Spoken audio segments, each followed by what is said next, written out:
just from picking that up, right? Right, this is the doctor, right? He's a doctor Live in for the field. smoke And at the time, podcast. I only had a bachelor's, and I'm like, well, he's beyond me. He's academically, quote unquote, doing better than me or higher than me from an academic perspective. But I'm not like, why? He got a doctor, so what? Type of thing. Like, why do I need to hate on him? I need to parse some of what he's doing to apply to my Because own we life. understand degrees don't get you nowhere. We understand that.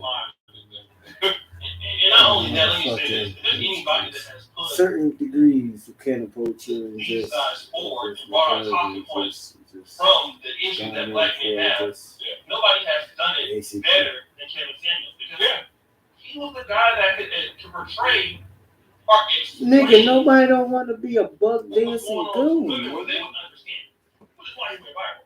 Yeah. The talking points that we took from these little screens, and we used to have these little panels amongst the men and struggle family. Kevin was the one that had the ability to have the patience to be able to reach an Instagram audience. Yeah. I know I was never going to. I'm not on Instagram now. Like, a million plus on Instagram. Come on. Million on Instagram. He took the message to celebrities. He had celebrities saying like, "Yo, I've seen some of this thing." When we pod the clip, the white supremacist clip. 100% true. So it's other guys that got aware because of black men. Come on. You just happy how he crossed over to the white supremacist. Trust him. Everybody I was just about to say that because some of the dudes, I'm not saying all, but some of the dudes who complain about him are the same ones whose name is in titles, who's eating off of his name. I mean, whether you like his content or not, he has helped to stimulate the black manosphere viewership and overall money, right? Overall money? More than anybody. So, oh no, hold on. I mean, is it a benefit that people's voice can get out there more viewers, more people coming in? Isn't that a good thing, or no? Because it's not true. May. I made over $12,000. Wow. In just Kevin Samuels' responsibility. Kevin Samuels is like, here's what we did a video that's like good enough for you. Like, just to know you. You know what I mean? Wow. Like, and it's so cool because even if you talk to me, even if you respond and stuff, there's whole economies that there's nobody that's financially been worked more into this space than him. Very close. You know what I'm saying? Okay, I'm back, folks. I'm back. When you see the other guys, and again, like, you know, it's a difference between, you know, like if you talk about countries' economic growth and economic development, those two separate things. They're not educated. And what I'm finding out here on YouTube, nigga, because we don't want to be a motherfucking bootleg for white supremacy, nigga. That nigga only crossed over because he was a willing participant to go to white supremacy. The reason why he's over there was it because of the God? Yeah, the mental space. Yeah, when you put the N with the fear, yeah, it sounded like some white supremacist movement. So of course he was gonna motherfucking cross over. He infiltrated y'all motherfuckers. So then they don't. Only men who don't value themselves put value on other men. Who, you know what I'm saying? Who would sell them out for a drop of a fucking dime.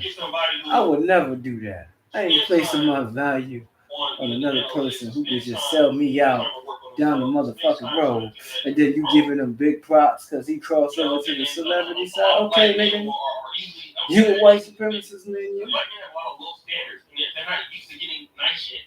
They're easy defeated. They don't want to learn the business or any business. You know. It's not learning about a business, you dumb jack.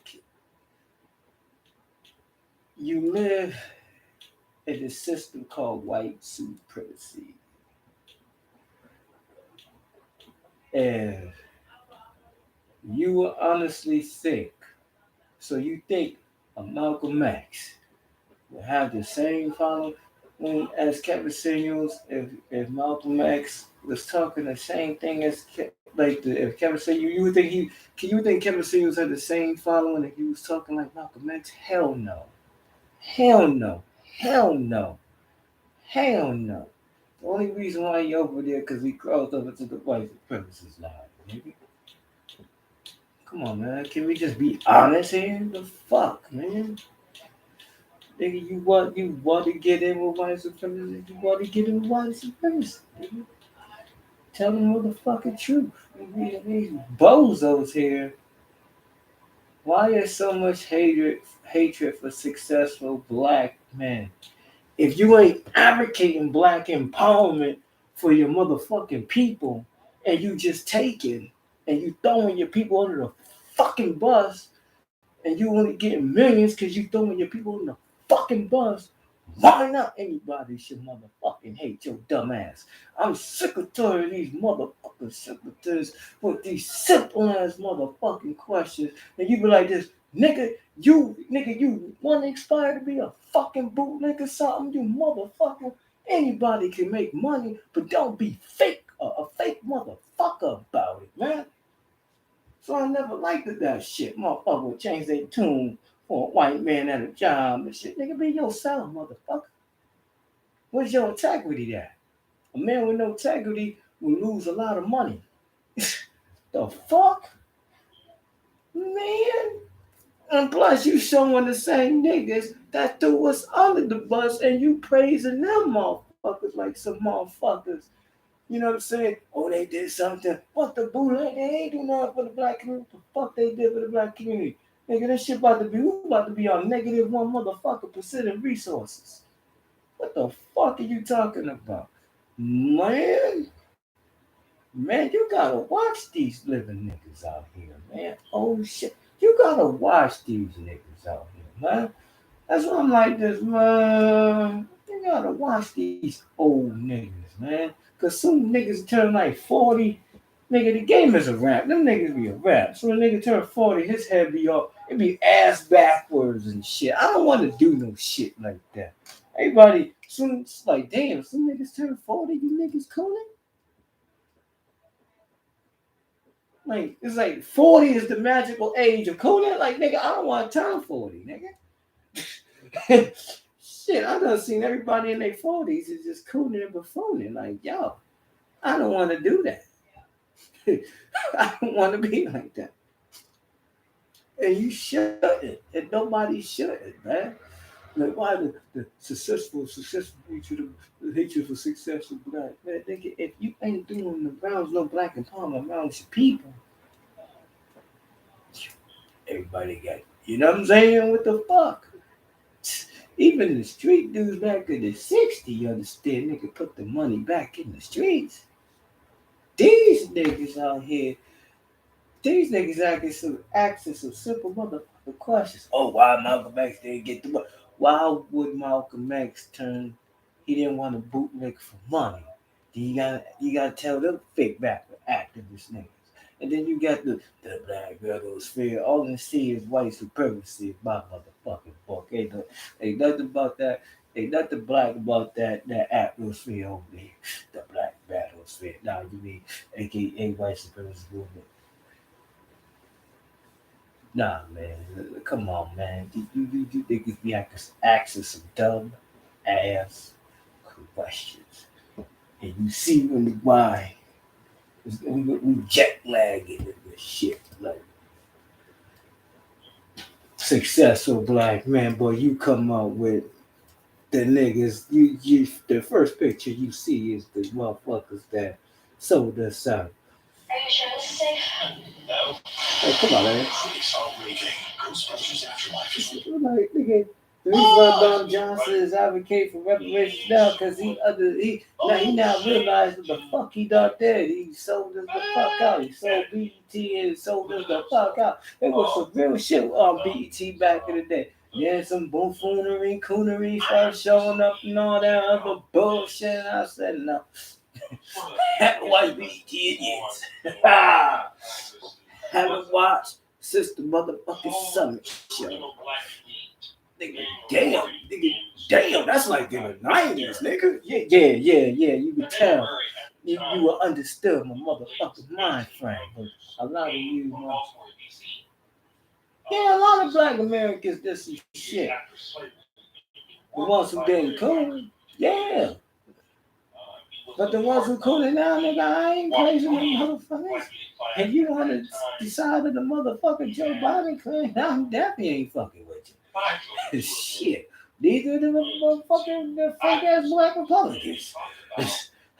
Can't fuck with the niggas either. The niggas betrayers. You can fucking vote for Republican and Democrat, nigga. You the traitor of the black race, nigga. You the traitor. You the traitor. We have like Dr. Lamar Johnson. I've heard guys. Who's the one guy that's always Dane Calloway? There is some hatred, or I wouldn't call it hatred, but some discontent from those people in the black community towards high achieving, successful African American men. Who's high achieving? We see it mostly. Overachieving. Who the fuck is high achieving? Because anything, if it ain't benefiting the black community, then it's not high achieving. You just high achieving for white supremacy, my nigga.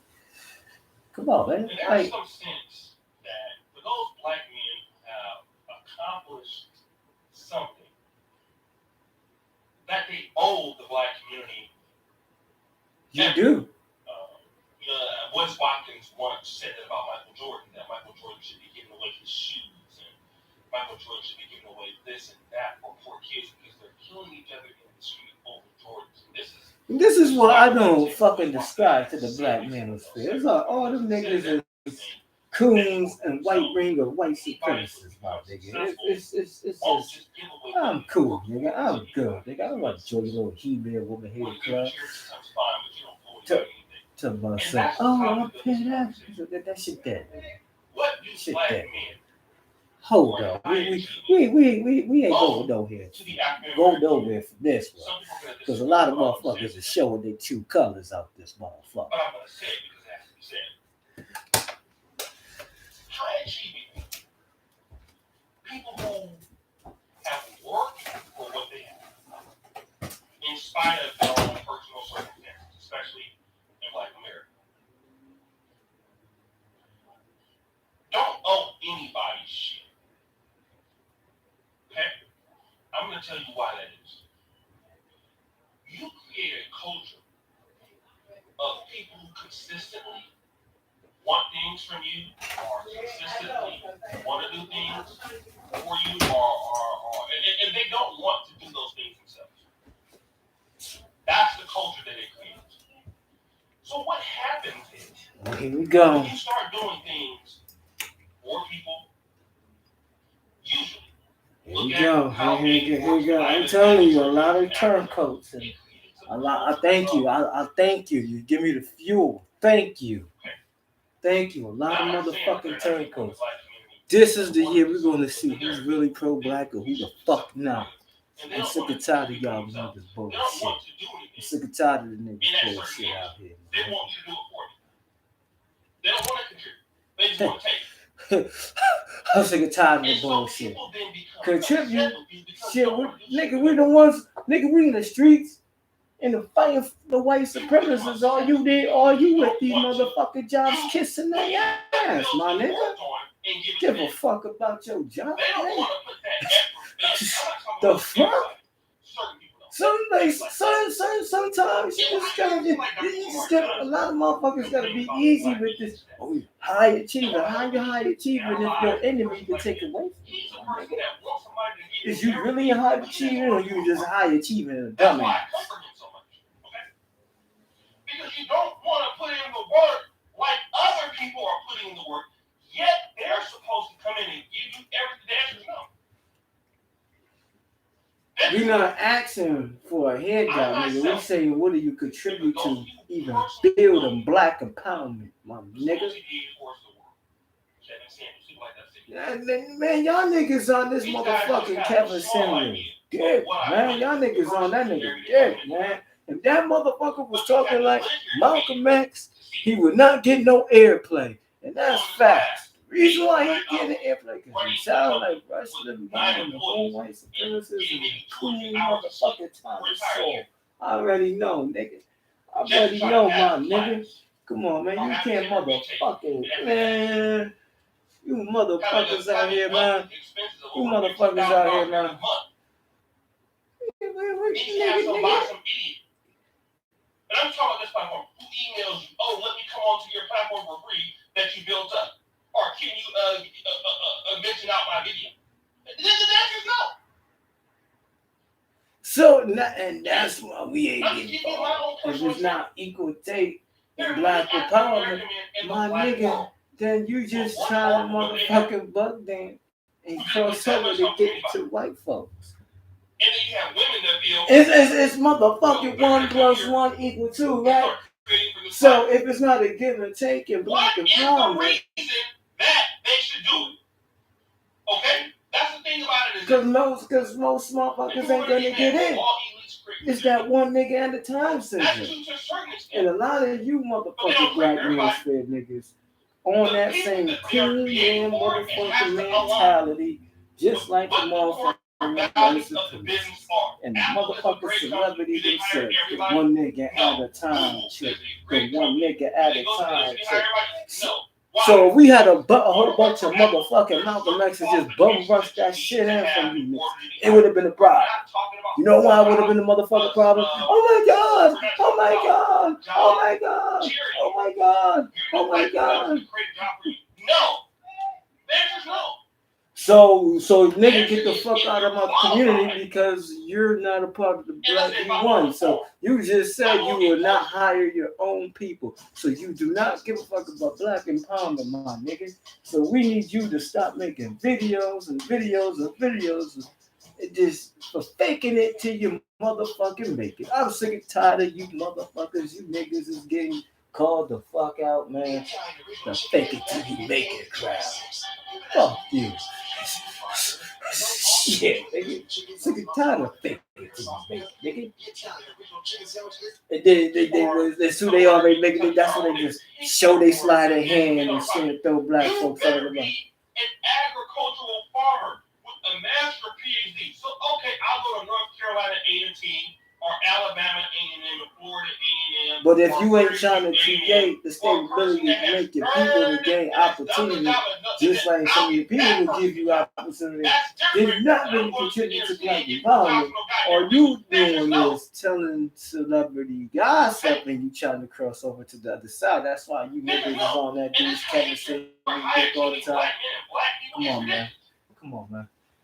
I know the coons and the motherfucking buffoons from the far away and the fucking fake ass pretenders. Why do you hate professional people so much? I'm trying to understand. Even on YouTube, do you know how hard people have to work on platforms? Like, this is ridiculous. And the hatred towards talented people who actually work and you think that you should get something for free, the answer is you're not getting anything for free. No. You're going to raise up to the same standards that people in the black world had to do to get to where they're at. If you're not, stay at home. If you're not, go someplace else. That's the answer now. It has to be that. Don't ask people for what you're not willing to put yourself in. And I found that out with Dave Calloway in his interview with Judge O'Brien. Oh, I hope the black bourgeoisie like me die. Judge O'Brien went to UCLA Law School in 1973. Even a guy like Dave Calloway talking to him like this. And for the love of God, bro, like, what are you talking about? This is the guy who worked all his life. So he should die with the black bourgeoisie because you disagree with what he's talking about? That's how a lot of people really feel in black America. Like, oh, you're talented, you work hard, you should die. Like, what? Ha! No, we saying nigga the black bourgeoisie is down with the fucking Democrat, you dumb fuck, and they don't fuck with us. They don't fuck with real black folks, my nigga. So I need you. Oh shit, OJ do yeah, you need to give Ice Cube back his name, my nigga. You need to give Ice Cube back his name, my nigga. Cause the shit you just saying is you just said, nigga, now we on to you, nigga. I am not here to make friends with them goddamn celebrities who threw my people under the motherfucking bus. Oh no, Malcolm wouldn't even do it neither. You niggas just showing your sleight of hand. Thank you. And I thank you, motherfuckers. I thank you, motherfuckers. I thank you. Thank you. This is why I said a lot of months. This is the year you're gonna find out who was really pro-black or who was not. And a lot of motherfuckers showing their hand. Thank you. thank you. Kick them motherfuckers out, throw them over the bridge, kick them downstairs, do something. It's everybody showing their sliding hand. One by motherfucking one by motherfucking one by one, and I thank you. And I thank you. After we get all the coons and the frauds and pretenders out, then we can worry about our motherfucking economic. We can worry about, say again, our shit right. Because a lot of motherfuckers are showing their heads. Like, dude, you say your boy Kevin Samuels, if he was talking like Malcolm X, he would get the same attraction.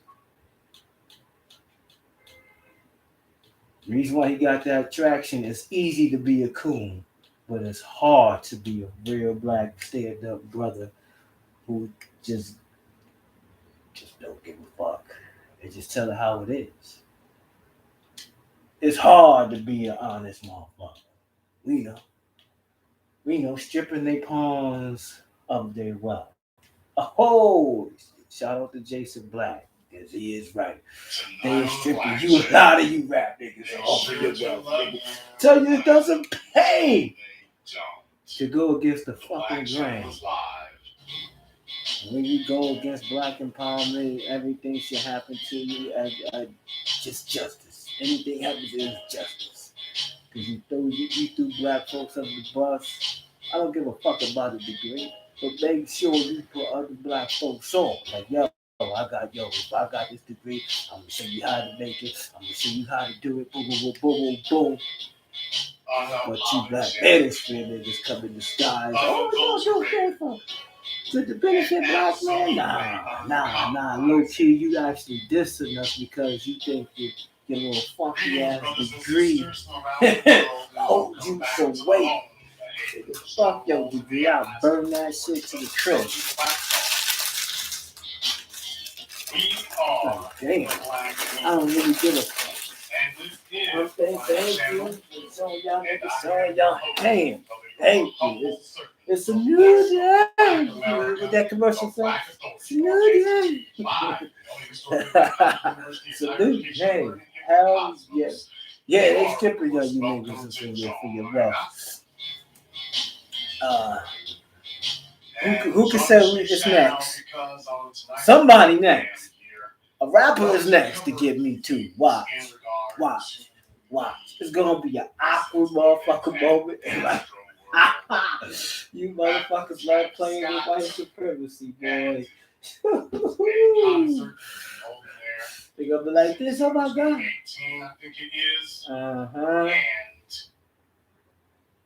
There apparently was details are really sketchy when it first came out. They were just saying that folks had heart attacks and stuff, but they weren't even really saying what occurred. But later it came out that basically there was a surge of people and they had basically been crushed from the stage. Talking about some, you think it's easy to cool. You gonna get 1 million followers when you cool. Of course you gonna get 1 million followers when you cool.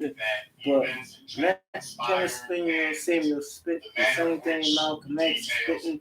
You honestly think you're gonna have a million? Come on, man. Let's call a spade a spade, nigga. Motherfuckers be cooling for money, my nigga. And that's not cool. I never had to cool for fucking dollars. You gonna do business or not? I ain't gonna cool for your ass, nigga. It was just that the fuck black folks gotta cool to get some money for, my nigga?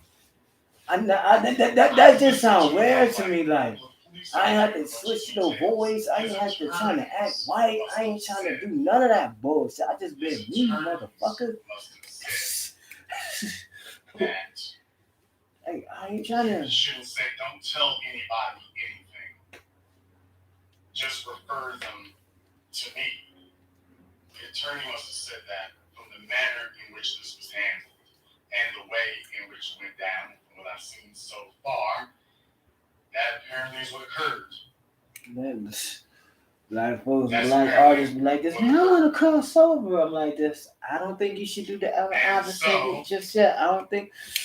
You're not there yet like this. You shouldn't even be crossing over. You should just stay with your core friends and maybe you get someone other than trying to dance and jig for some motherfuckers that don't even like you. So, again, you know what I'm saying? There's a lot of moving parts involved, and anybody and everybody is saying they want to go after him about this. Mm-hmm. So he went from not being mentioned at all to being headline news all over the place. And not a great thing. Not a great thing. They have descended on him. Yes, they have did. made all manner of characterization and demonization. Rappers, you better motherfucking tread motherfucking light. Because white supremacy ain't CBS motherfucking News. Oprah Winfrey's girlfriend Gail was talking to Travis Scott's spokeswoman. So I want you to go ahead and check that out here. Travis Scott's spokesperson. I thought it was very interesting. Hold on real quick. Sounds familiar. It's because she's here, joined now by Stephanie Rawlings Blake and her name. Her face sounds familiar. It's because she's used to dealing with tragedy and controversy. She's a former mayor of Baltimore. She's now serving as Travis Scott's spokesperson. Stephanie, it's good to see you. I'm very sorry it's under these circumstances. This story is heartbreaking on so many different levels. You know, there's a lot of finger pointing going on, much of it directed at Travis Scott, in particular for some of the people who were there that night. Can you tell us, when was he aware that this concert had turned into such a tragedy? So first, thank you for having me, and it is sorry that it's under these circumstances. There's a lot of confusion. As you saw in the clip preceding, it was chaotic. And just like the police officers who were standing in front of the stage with Travis nearly 30 minutes after it was declared a public safety emergency, Travis had no idea what was going on until well later, hours and hours later. How was he notified? He was notified by his team after the event, after he was already gone from. So talk about the intersection of hip-hop and politics. If you all ever want to know whatever happened to Stephanie Rawlings Blake, the former mayor of Baltimore, if you want to know who she needed to get her hair done, and she went off and got the blonde put into it here. So it just goes and shows you, these females, well, I'm talking about, they get middle-aged and they are just like, can I recapture some of that young, hot energy? Can I recapture some of that? So I don't know, man. I don't know. But if you were wondering what happens to your post-wall politicians out there nowadays, they're all trying to get into the entertainment business. All right. I guess all that time of folks telling her she was cute, she believes that. See, in black society, that's what happens there. That's what happens. In black society, you know, you get your politicians because they're cute. Marilyn Mosby, Stephanie Rawlings Blake, Keisha Popping Dropping Bottoms, Lori Light. Oh, wait a minute, let's not get carried away. London Reed. All right, but you get the idea. You know what I'm saying? You get the idea. Yep. We'll come to you fellas here in just a few moments. But you get the Everybody, idea. yeah. Once it's a black man, you're to blame and everything. If you want to know what happens then, that's why I'm like this. How the fuck can y'all motherfuckers be crossing over and trying to be accepted by motherfucking fake people that don't even like you? I just don't understand. I just never understand that shit. And then you got Negroes that's mad at black folks calling these motherfucking bastards out because, like, oh, the black man is the reason why we calling them out because they threw us under the fucking bus. Yeah, we should call you out. You got a little black energy going on? Okay, well, you little motherfucking pop shots out there. The black man. Yeah, motherfucker, bunch of fucking kids. Soon that white man comes out, that white, ain't nothing happened. Please, Lori Lightfoot snuck up behind But you. somehow You them know, niggas is full out damn for well, that. break out running. The fuck out of here, bro. Come on now. All I'm doing is reporting the news. Exactly. I'm not just anybody. I'm reporting the news. That's all. I'm literally doing a public service. It's all about some I'm just reporting the the news. black man was fear. The event, as you saw, there was so much A chaos, white so man will much laugh at that breakdown, shit. in the communication, and that's why it was important for me So you a what? to try to help him out. 9 people have lost their lives. 9 families are grieving, and Gail, I'm a mom. My daughter's gone to one of these big concerts, and I can tell you, I spent 3 sleepless nights every day watching my phone, watching her location, because when you have crowds of 50,000 people, anything can happen. And while You spent 3 nights? You didn't know where your daughter was for 72 hours? What were you doing, Miss Blake? I won't ask them. We don't need to know where your daughter was. I'd like to know what your whereabouts were. Right? All right, audition for a new job. place the blame, Travis is taking responsibility for moving forward and trying to make sure this never happens again. Okay, Travis, you need a new spokeswoman. You need a new spokesperson, Travis. Travis is taking responsibility. Take responsibility. Travis, get a new spokesperson. Get a new spokesperson. You get a life sentence. If this is the level of judgment you initiated here, your spokesperson talking about, and Travis is ready to take responsibility. Whoa, wait a minute. Oh, wait a minute. George W. Bush and Dick Cheney didn't take responsibility for the damn Iraq war. And they ordered it. And they didn't take responsibility for that. Travis will be happy to walk up and take responsibility while the FBI showed up and he's ready to take responsibility. What the hell? Dude, was you blown up on lean when you chose this to be your spokesperson? Yeah. Your damn spokesperson is sitting up here, and she says it several times. She doesn't just say it just once. She says it several times. She says it several times. If you didn't know, bet you swear she was out to get him. She says it several times. To anyone's child. Yeah, there are reports that he had gone to Dave Phone, watching her location, because when you have crowds of 50,000 people, anything can happen. And while a lot of people are trying to place the blame, Travis is taking responsibility for moving forward and trying to make sure this never happens again to anyone's child.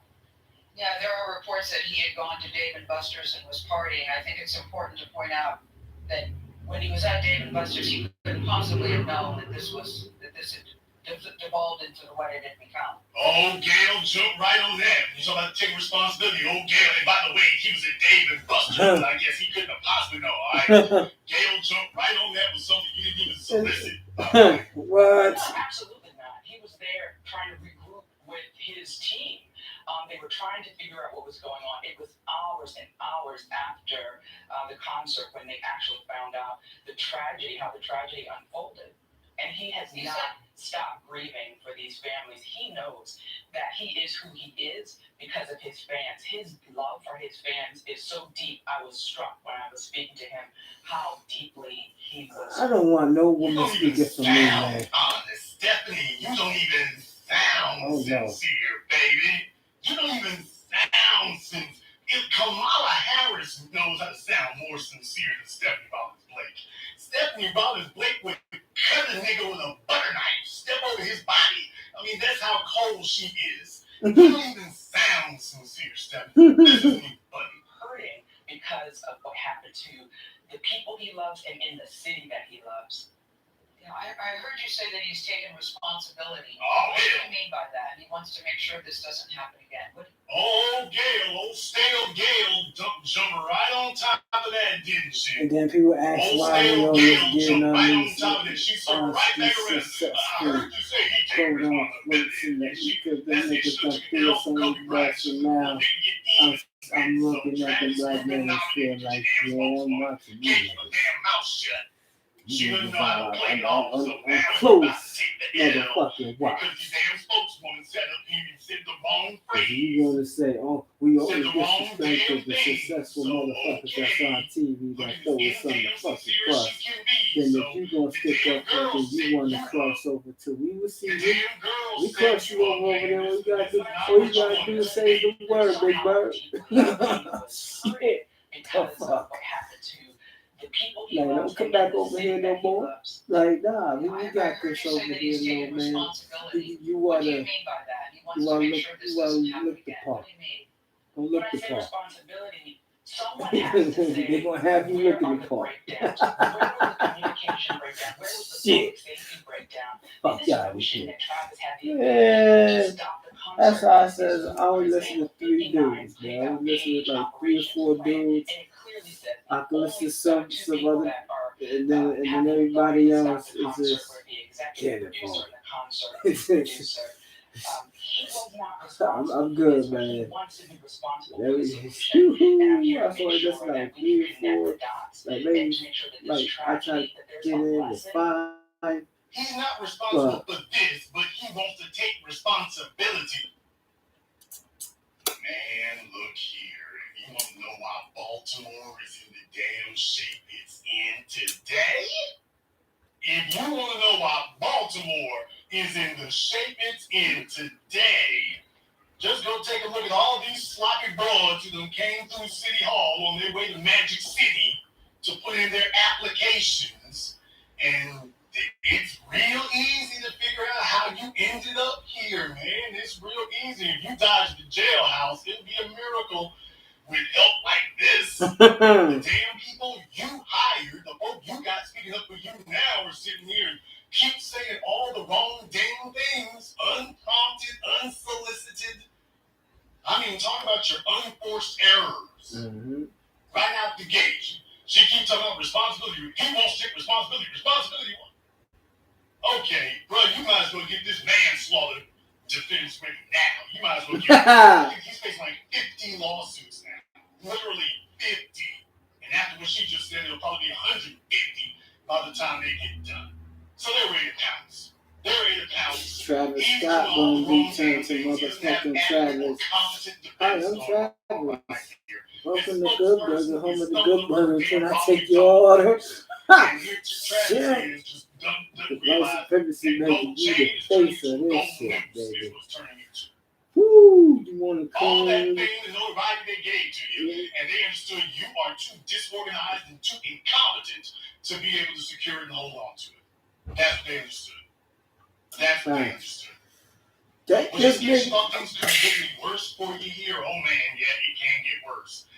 So there's a YouTube channel, I'm sure you're all familiar with it here. It's a popular YouTube channel. It's got a lot of followers there. Valuetainment.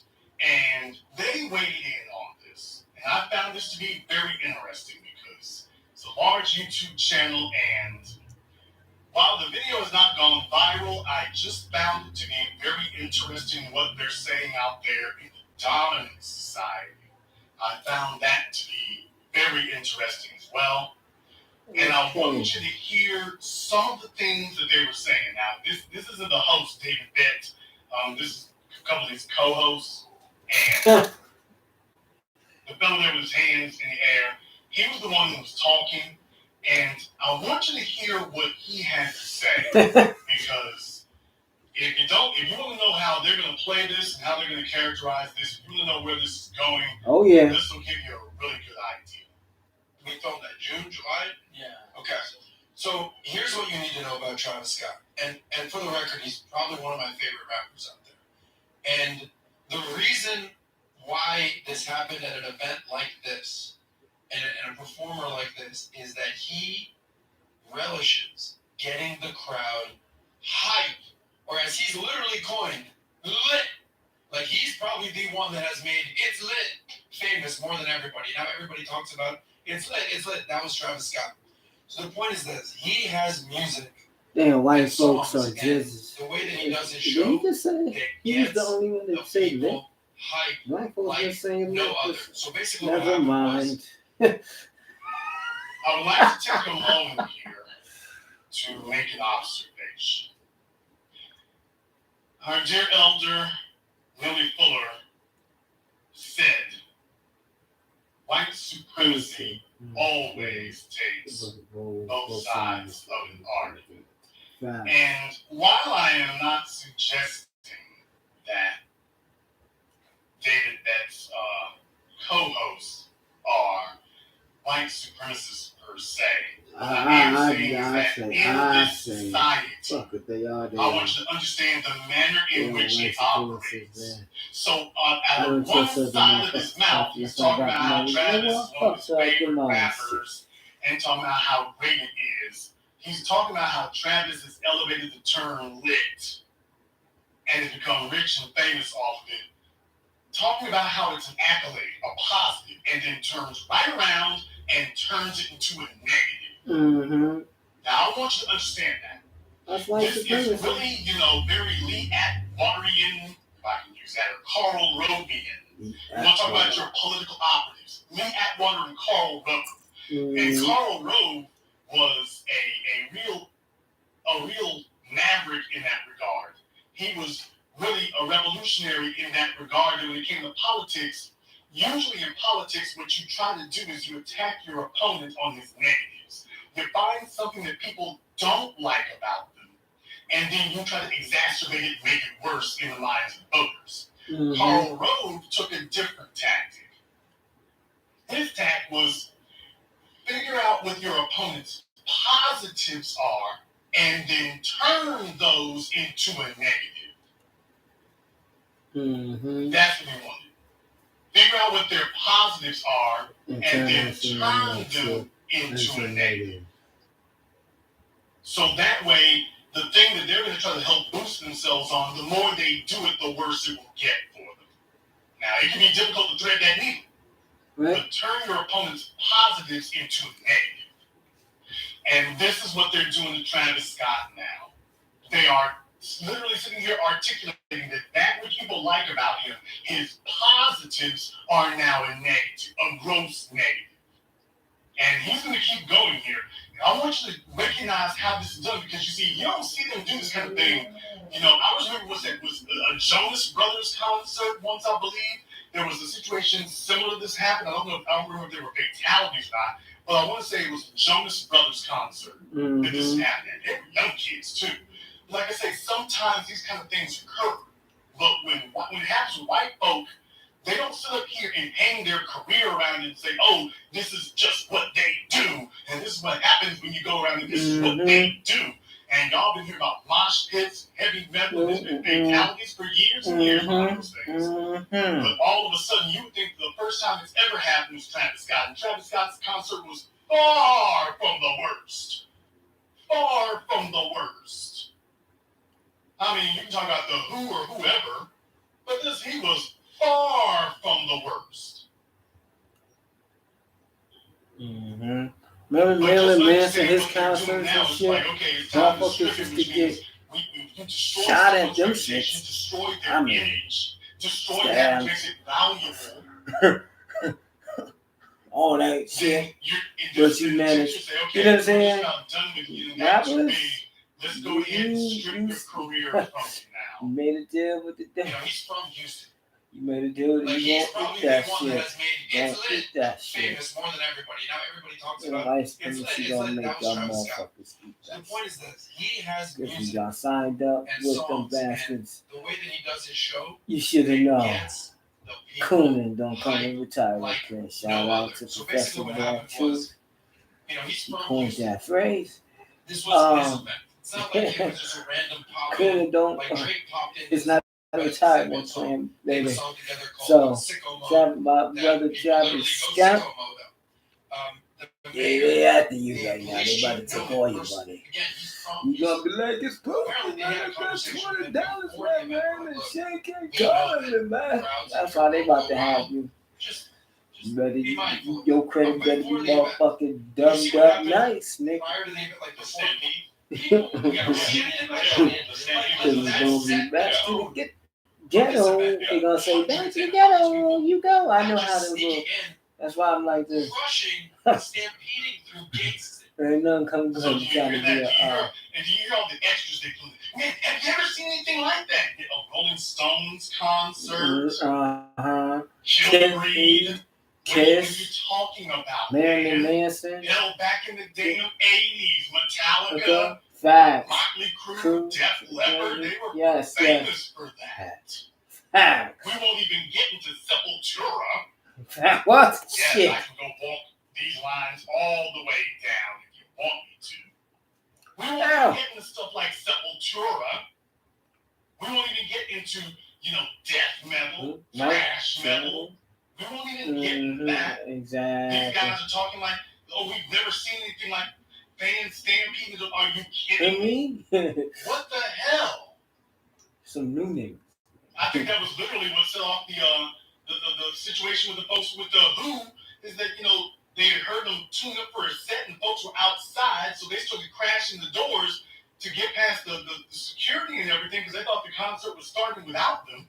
So that's what set that off. And he's like, have you ever seen anything like that? Okay, so you're trying to make it seem like, this is our first time. We've never seen anything like this before. We've seen this, please. Travis isn't the first. He's not even the worst. Yes, right in the chat room, Ariana Grande, but now they're trying to say, well, Ariana stopped her concert. Really? As if Travis is the first time that's happened. Right? Remember when Owen Hart fell into his death at a WWE pay-per-view? Yep, Unforgiven. Pay-per-view. I remember that one. 1999, Unforgiven. I remember that one. I don't know if it must go on, but I do know it did go on. Yes, it did. Okay. So they just want to make sure they were first out of the gate to characterize this. Mm-hmm. You got a lot of little dumb Did you see what happened Nino prior box to the like before people from that grew up, that was little when we was growing up and shit. So they wouldn't remember none of the shit that's happening in these concerts and shit. So they be like, this. I never seen something like this. Listen, you nincompoop. Let's get Ray. Let's get the. I want the Ragers. I want the wild people to be here. Tiffany, our friend Tiffany, does social media. She's, how often does she get into these stories? She's been so upset for the last, day that I've seen her.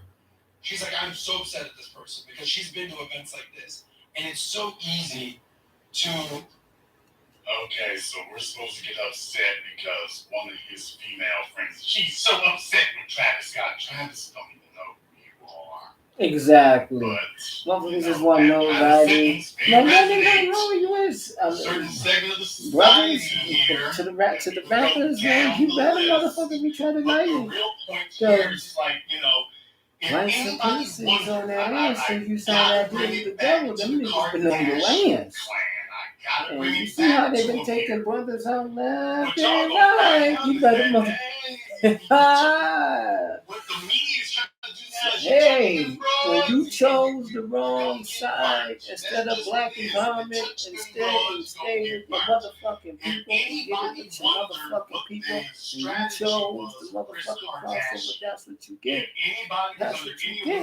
And wondering what the strategy was. Ain't no take back. You take a look at Kanye, you take a look at Travis Scott. Kris Kardashian believes in royal marriages. She believes in joining wealth. She believes in building that. And that's what the hell she's done. Well, dominant society is like, yeah, we got a few things we want to say about that. Mm-hmm. We want to go ahead and weigh in on that ourselves. We want to go ahead and weigh in on that. So here they are. Here they are to weigh in on it. Here they are to let you know, all this time right here, with Kanye, we told you he was crazy. They gave Kanye the Michael Jackson treatment. Yep. They gave him the Michael Jackson treatment. Yep. Oh, yeah, Michael Jackson. He was with Lisa Marie Presley for a minute. Yeah. As soon as he did that, now you're crazy. Kanye West. He grabs a hold of Kim Kardashian. Next thing you know, he's crazy. Next thing you know, he's crazy. Now Travis Scott.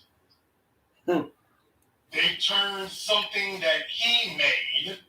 This Astroworld Festival was something that he created. Mm-hmm. And now they've taken something that Travis has created. Something that, generally speaking, unless he signed one of those 360 deals, this is something that generates a lot of money for him. There were, 50,000 people there?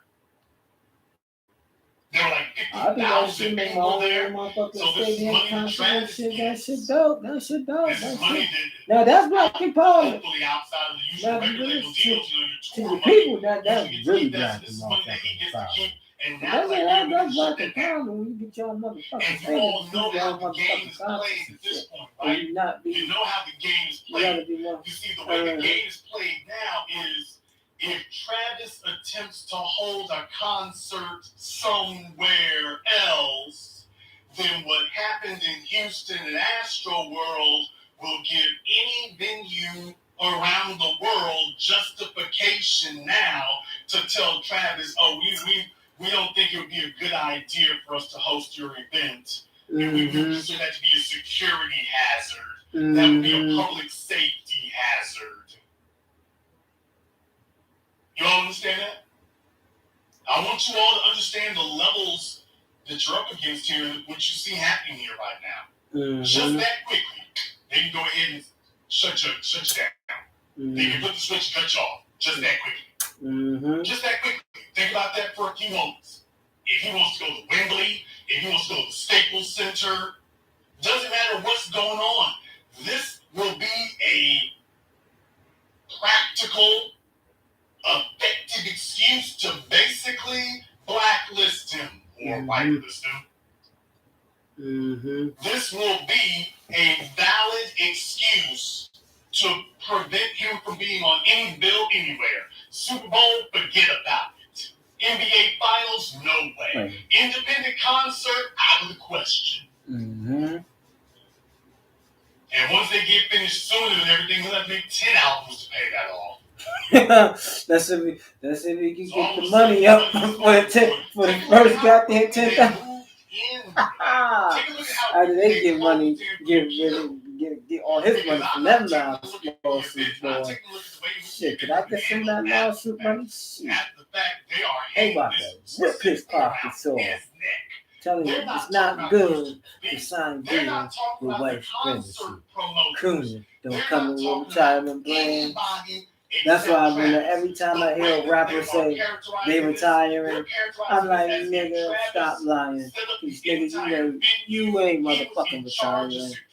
2 weeks later, I got a new album out. I told you this nigga ain't fucking retiring. I'm like, the fuck, man? Fucking lying ass rappers and shit. I'm retired, nigga. You ain't retired. And that there was a part of him that was just evil and malevolent. You ain't even semi-retired. Wanted to see chaos and murder and bloodshed. Some men just don't see the way bad. Right? Like he's the Joker. Some people just want to see the world burn. He just wants things to be lit. He just wants it to be hyped. He don't care what's going on. He told them, I want the Rangers and the Bangers. I want everybody to be children. Take a look at how they're characterizing that. Take a look at that. Straight out white supremacy playbook, my nigga. They want to turn that into the story. You rappers gonna learn. Watch, it's gonna. They want to tell a lot of rappers gonna learn. Think like this. Oh, we gave you 360 now. We want our money back, bitch. We're gonna do this to you. Pew! And I gotta tell you here, when I think and I'm like, Travis, you should have been independent. Should have never signed this goddamn deal with the devil. Oh, you're gonna say, oh, and then the punk from the back hemisphere gonna say, everybody's successful like me. No, I've always told y'all you gotta watch out for these niggas. But boy, you gotta watch out for these dumb niggas too. These dumb niggas Facts. can't even get out of their own way. Facts. They can't get out of their own way long enough to prevent something of epic stupidity from happening to them here. You sit up, you walk out here into the dominant society, and you tell yourselves, you just a young buck-tooth nigga from Houston and told yourself that you crossed over. You're internet. I'm a human being.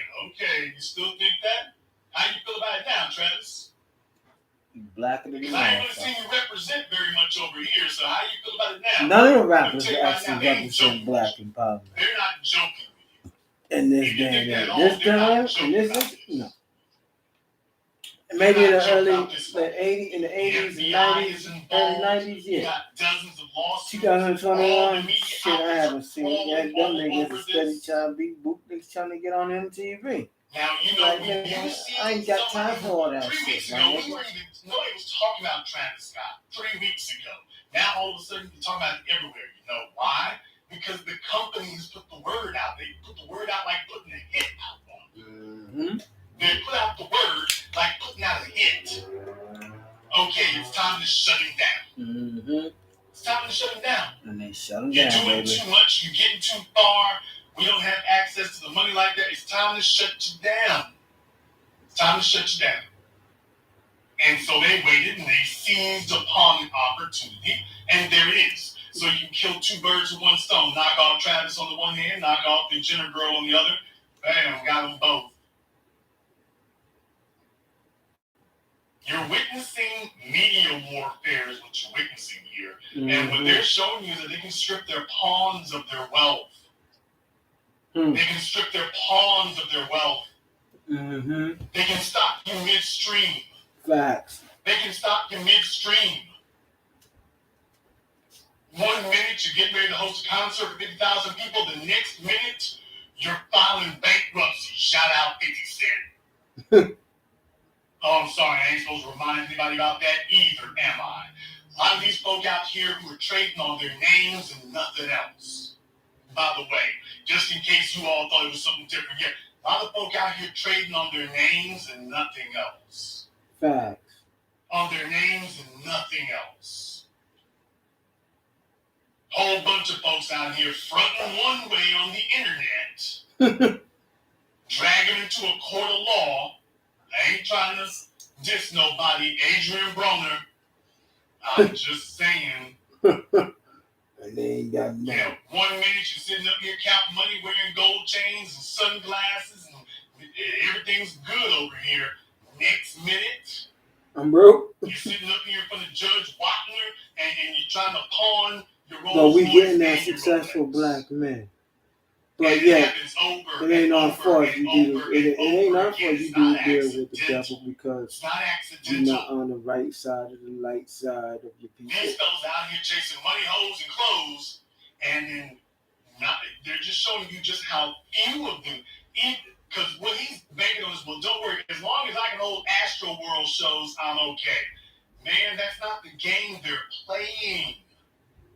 That's not the game they're playing. You won't tell me, could Travis hold another one of these festivals in Houston? Could he ever do that?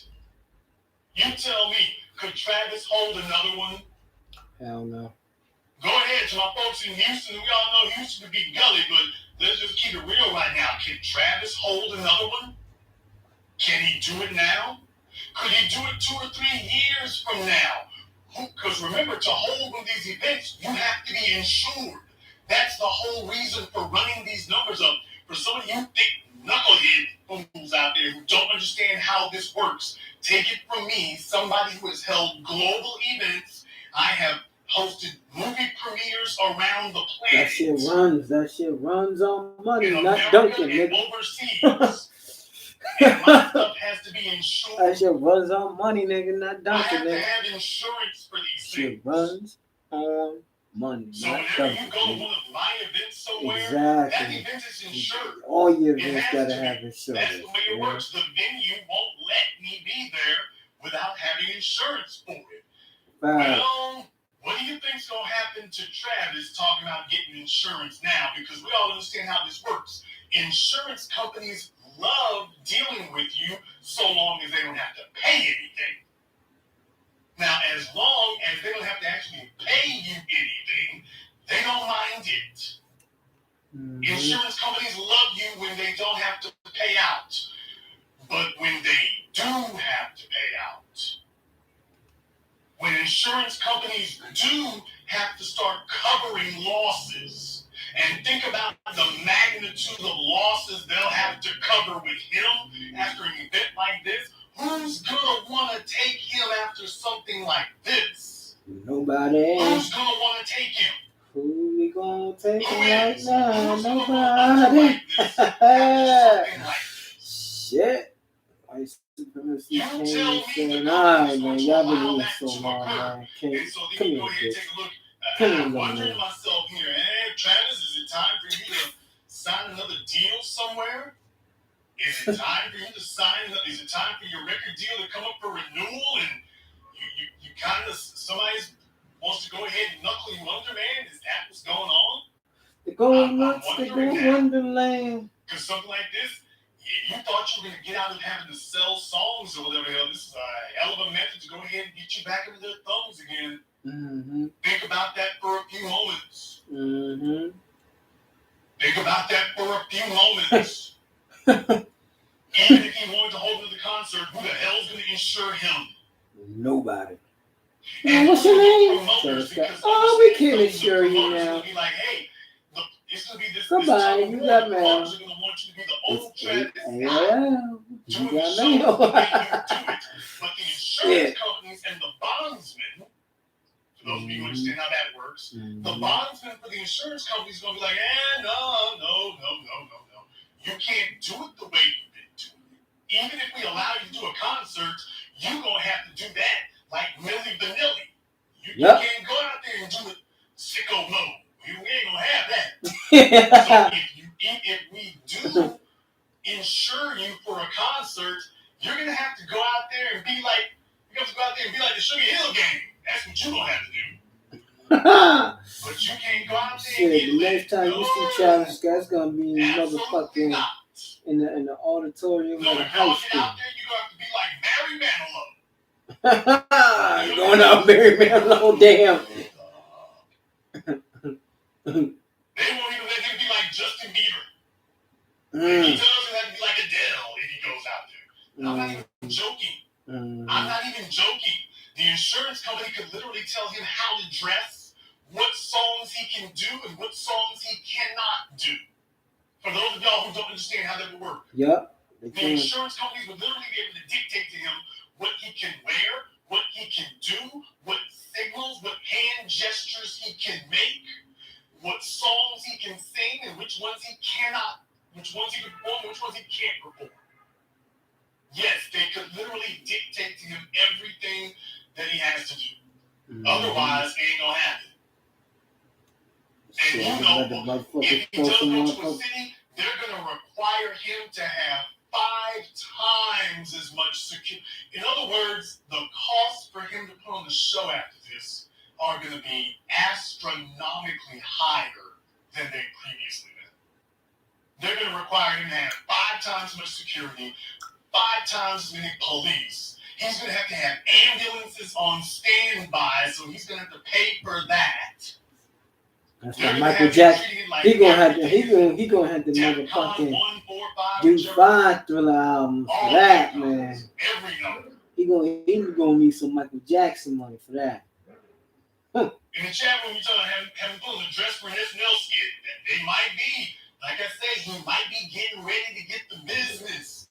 They might be like, Travis, yeah, man, your money's messed up right now, Travis. The money's funny right now, Travis. The money's funny. Your money's funny. I know when to go out there and get a dress on. You gonna get this money. Man. But you gotta wear these Manolo blonde, you gotta wear these red bottoms.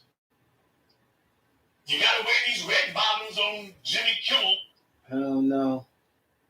Yeah. I know you like hanging out with Kendall or Kylie or whoever he's with. I know you like hanging out with her, but we need you to go out here with Kid Cudi. So we need you to wear the mini skirt while he wears the sundress.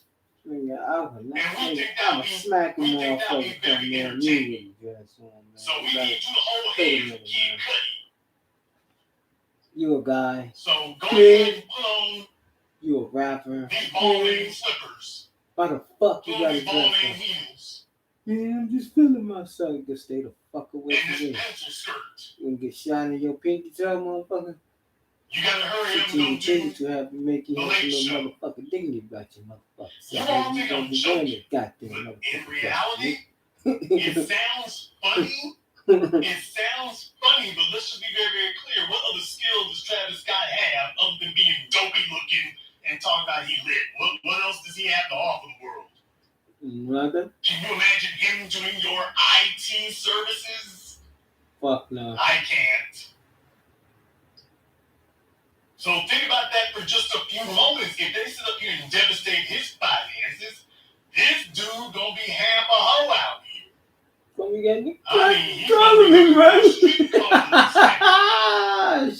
Shit, What else man. does he have? Woo! So it'll be real easy. That's why I'm like this, Oh, man. Travis, if you That's sign why if I up was to a the rapper, my fans would be my people. That's it. I ain't trying to cross over. I ain't got time to go to the other side. Fuck your little BET awards. Fuck your little MTV awards. Fuck all that little dumb shit. Nigga, I will be good just doing the fuck it. I'll do mixtapes all my life, nigga. I'll be good with that, nigga. But linking up with white supremacists is not my style. Travis Scott. So just imagine what they You gonna need multiple lawyers, You baby. think they wouldn't? They would butt break his ass for fun. They would butt break his ass just for symbolism. They butt break his ass just to get even for Derek Shavin. They butt break him just for that. Just for that. Mm-hmm. Have him run around looking like Cam Newton in the off-season. I mean, you wonder how the hell you got there. It's because, yeah, the money wasn't as great as people thought it was. The song was popular.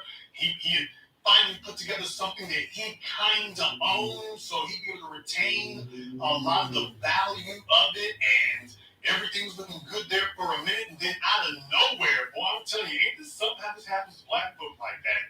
I mean, Nipsey Hussle or whatever, just out of nowhere, you look up and bam! Out of nowhere. No warning, no foresight. All these people sitting up here talking about Travis now and pretending talking about, oh, well, you know, I mean, his concerts, well, they can get wild like that. Well, okay, y'all weren't saying this crap a year ago, 2 years ago. None of you were talking about that. What you were talking about was how square he was looking next to that Kardashian girl. And that was it. But you weren't talking like this then. Only time that they wasn't talking like that. Only time when the black man like that dudes go through some tragic shit, that's when the little white boys want to take shots at black men and shit. If we go through something in our lives and shit, coons do it too, but mainly the white boys. You ain't got the little coon with the little white boy. Like, nigga, like, nigga, I know you ain't talking, nigga. Don't I know your mother, nigga? I know that nigga.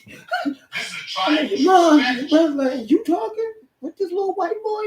Oh, I'm gonna whoop your ass. With the little white boy. It's gotten more sophisticated now because they understand that what they have to do is some of these fellas have gotten smarter. Mm-hmm. Some of them have gotten smarter over the years. They've gotten smarter about protecting their money. Mm-hmm. They've gotten smarter about protecting their money and protecting their assets. They've gotten smarter about that. So what the industry is like is like, oh, well, you've gotten smarter about protecting your intellectual property, but we've gotten better about destroying it. Because we have a whole media apparatus. You see, you make an album for Universal, but Comcast is this mega multinational conglomerate. It's like, oh, no, it'll be good enough to go ahead and stomp you out like a bug. Mm-hmm. It'll be good enough for us to go ahead and do that. Mm-hmm. We're cool on it. Mm-hmm. We can make that happen. Mm-hmm. Yeah, they let you hang out long enough for a little while, but then they come stepping in. It's like, okay, it's time for us to claw this back. Mm-hmm. Time for us to go ahead and claw back everything you were given. We're going to go ahead and grab all that. That's what I say, man. Mm-hmm. Yeah, it's time to scuttle the ship. It's time to scuttle the ship and send it to the bottom of the ocean. That's what I tell rappers, man. We can go ahead and if you go to rap all your life for no other skill, you're dead out here, man. You're just dead out here, man. I want to know what you all think about this here tonight. Because this is a modern day example of this, and you're seeing it happen in real time. Mm-hmm. Their ability to strip back whatever in the world they gave you here, and you thought it was just limited to messing with your record deals and whatnot, I'm showing you, oh, no, they can set a precedent for this. Mm-hmm. They can set a precedent for this. So And now that's it's time the to real record goal. deal. You build your own record label, man. Let me go ahead and open up the telephone lines here. The number is 646-787-1933. That's 646-787-1933. Oh, shit.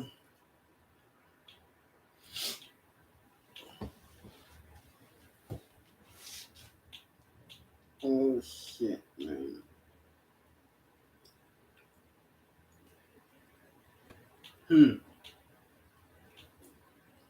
Oh, shit. Oh.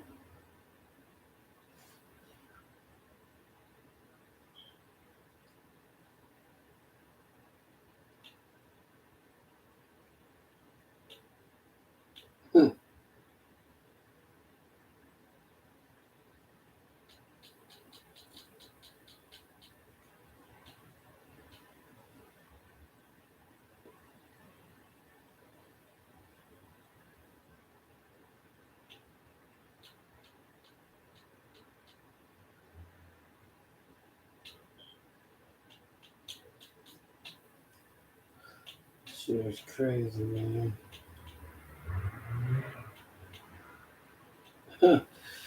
Oh, let's see about this motherfucking Laker game.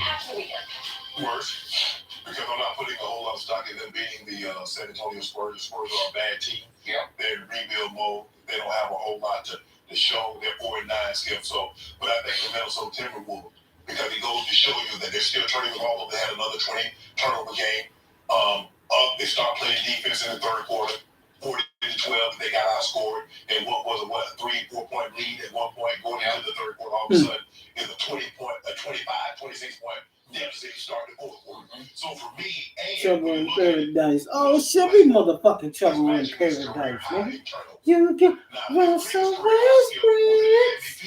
Russell Westbrook. Oh, he shit ass good. Boy, you boy. Woo! Trying to tell people, man.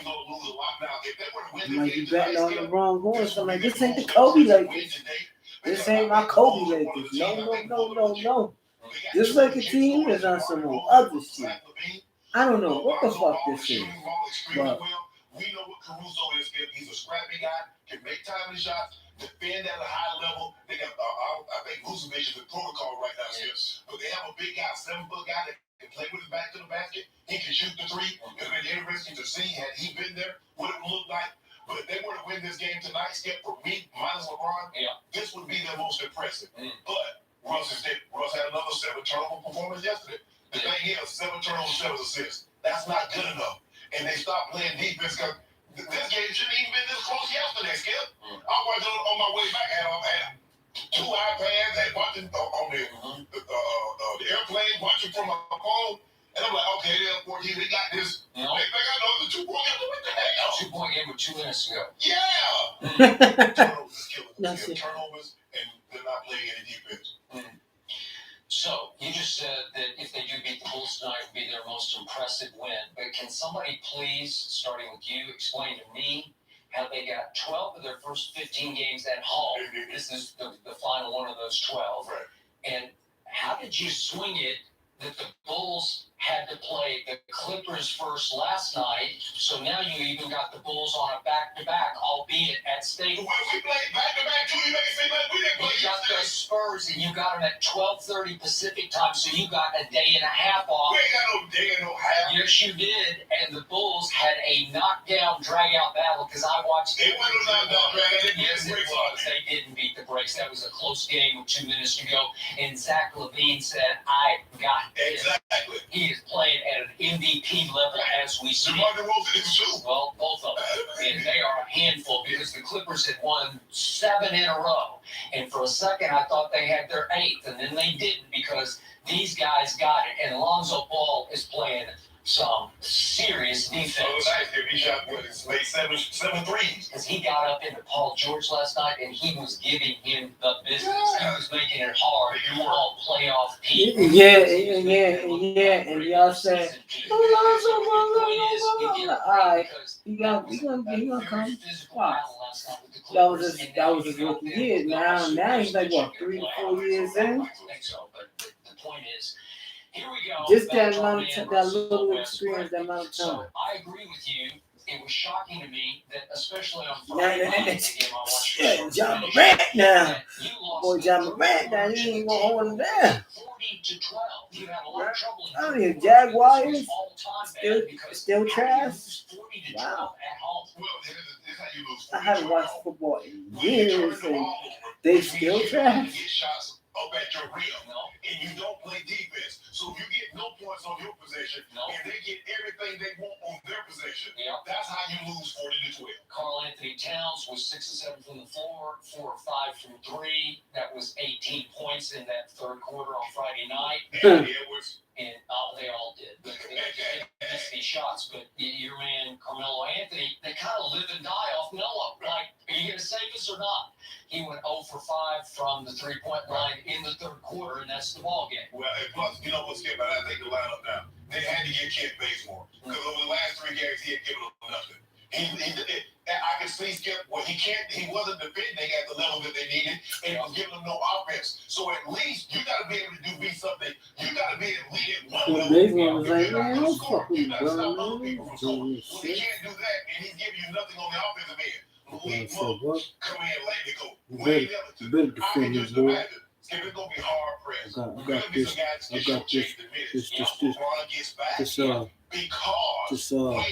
energy. I mean, low man. I mean, injury. You know me. I gotta get this off my chest. Cause you got 30 defense. You're not even on the court. You're not even on the court. You keep home with it, motherfucker. Down no motherfucking injury, yeah.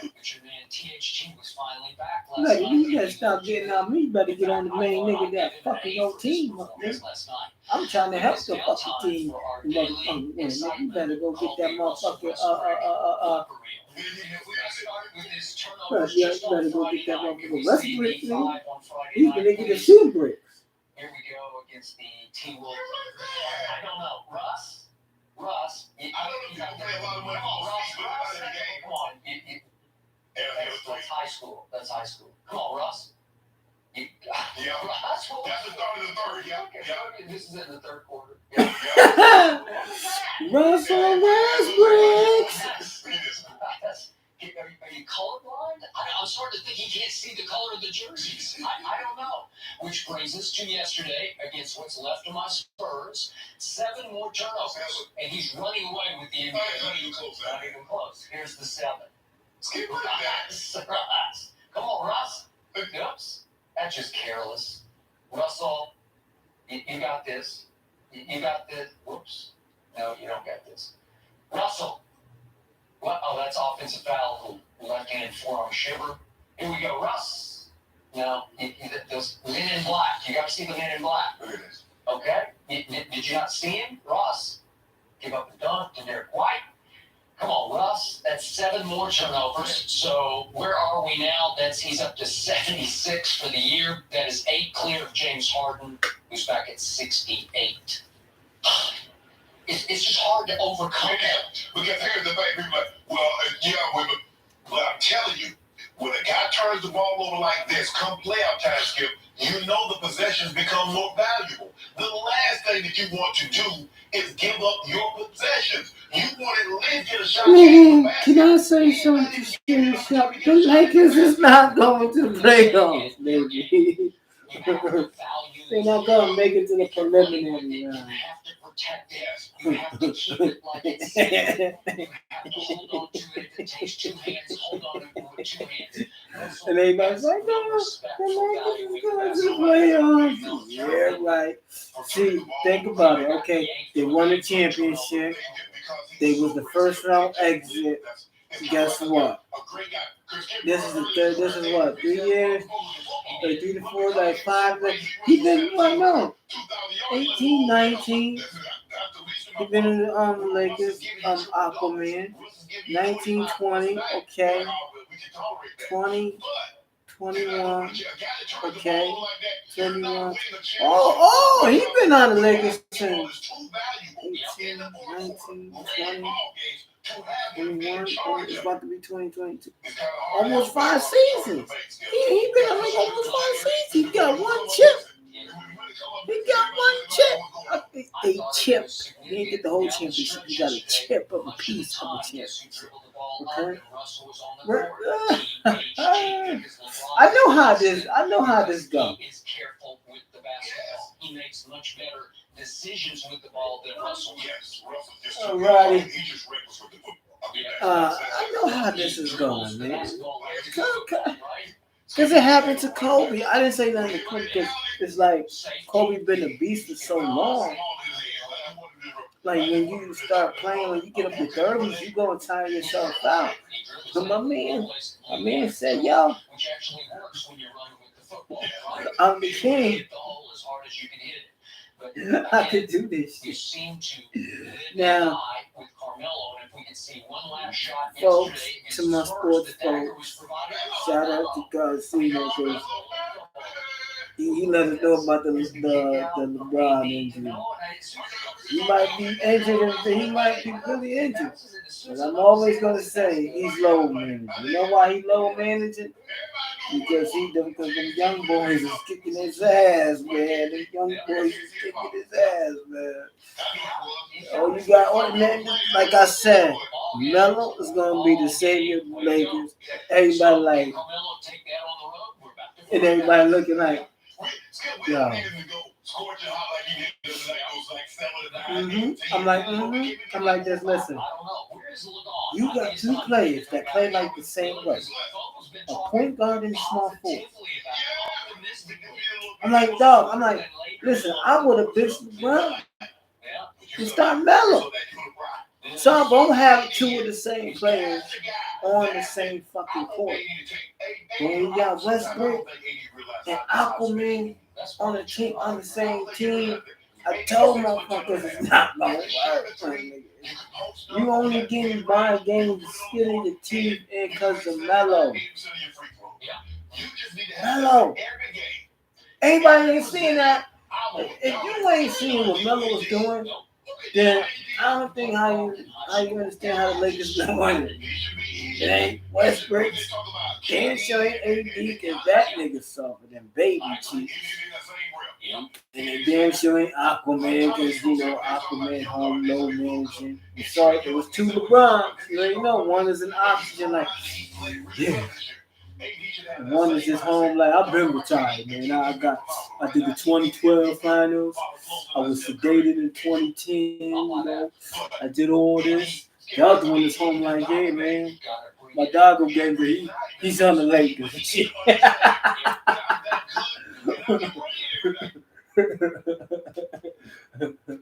Oh man.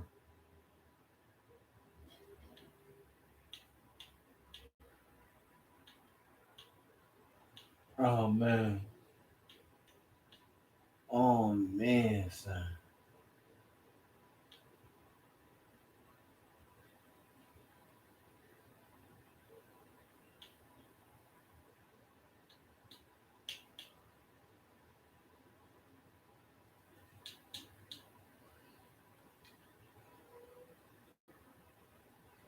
Here we go. See, I watch everything. I watch everything moving, man. Here you go, this guy. This guy is a comedian too.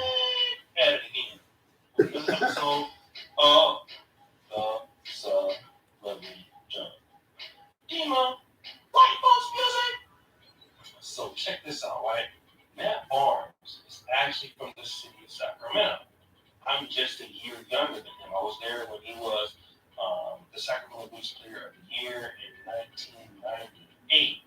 We were in the same league, the Capital Athletic League. I went to Grant High School, same school as Dante Starwood and Arturo Smith. And he went to Dale Campbell High School, so he's a legend in our city. Had an okay basketball career, not as great as we all thought he would. He better post career. He's more known now than he was in the league. He has an awesome but what Matt Barnes is still known for. He's the best simp in the entire nation. He keeps getting with single moms. Anassa, who he's back with now. But the worst choice that he ever made was getting married or having a baby with Gloria Govan. Okay? Now, Gloria Govan is basically explosive. She had even been charged with felony child endangerment. Okay? And so she actually lost custody of her kids after the battle, but not before she was dating Derek Fisher. Now, stop the show. Derek Fisher was not only a former teammate of Matt Barnes, but then his coach on the New York Knicks. Guess what Gloria Govan was doing while Matt Barnes was playing for the Knicks and Derek Fisher was his coach? Can I get a Bush on the show?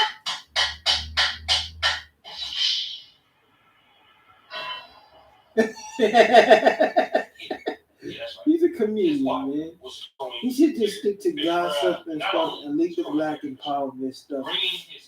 Just stick to comedian. Be a comedian. So much so that Derek Fisher and Matt Barnes kind of got into a little fighting challenge, people. Right? All over the internet. And then it was going crazy and all of that. So Matt Barnes was looking really, really bad out there. Him and Derek Fisher has a lot of bad blood. But hey, Matt Barnes didn't want his kids around Derek Fisher. And she said, "There's nothing you can do about it. I'm going to have my kids around whoever I want." Fine. Let's kind of fast forward, Let's fast forward to this birthday party that he had with Anassa Sims. Now, Anassa was married before to somebody. She's a plus-size model, and they had this, birthday party that they threw for, Carter and Isaiah, something like that, right? 3 of these kids, they're having a blended family thing, so they have Matt Barnes' children, her children, I don't know what they have together. So this is what Anassa Sims put on her Instagram, celebrating these children's birthday party. Did you do it? Happy 13th birthday, Carter and Isaiah. 3 kids' birth on one special day. I'm so grateful to have you 2 loving lives of my life. 4 different parties on one day, but as parents worked together to pull it off and make sure David, Carter, and Isaiah all felt love, supported, and celebrated. Hashtag family over everything, right? So give her a round of applause. That's support. This guy is a comedian. Who remember doesn't like Matt Barnes' new mom and stop the show. It was after Gloria Govan started screwing his coach, Derek Fisher. Gloria Govan saw his Instagram post and she said this: "Angry music! Okay, now it's just becoming too much. I asked you before. Leave my kids out of your balls, nigga!" Stop the show. You should have thought about that before you left your man to go fuck his coach. But now you forgot all about that. Cool. Angry music! You don't know about my kids' birthday celebration has absolutely nothing to do with you or your son! At this point, this shit is what I'm here! Stop the show. Well, you would have to deal with that if you wouldn't have left Matt Barnes to go screw his coach. But angry music! My sister, my kids is awkward and crazy! I'm totally blown up! Stop the show. If you wouldn't have been screwing his coach and having your kids around another man that he had no idea about, it wouldn't have been a problem. But since you did it and now you're getting the same energy back, you have a problem. You're also a stepmom, blended family bullshit is hilarious. That's a valid point, bro. But Stop the show. We're also having your kids I around don't here. really give a fuck about celebrity lives, man. If Malcolm was alive, Malcolm would have been like, man, listen, man. You know we could do the celebrities right now? Don't listen to him. That's what Malcolm would have said. Cold-heartedly. Like, you know what?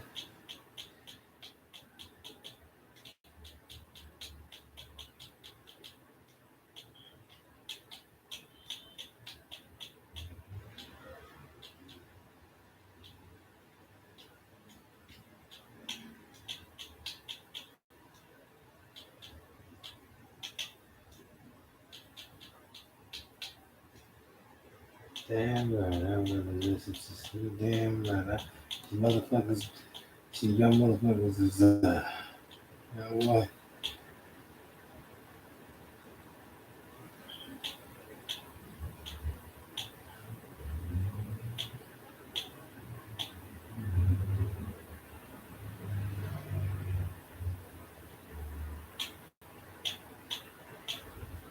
I need some, young.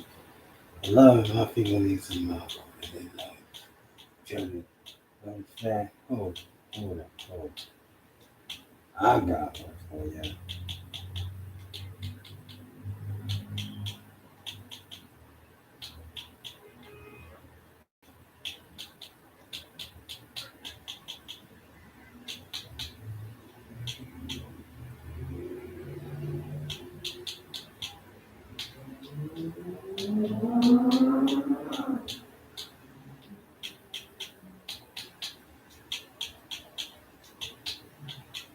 I got you.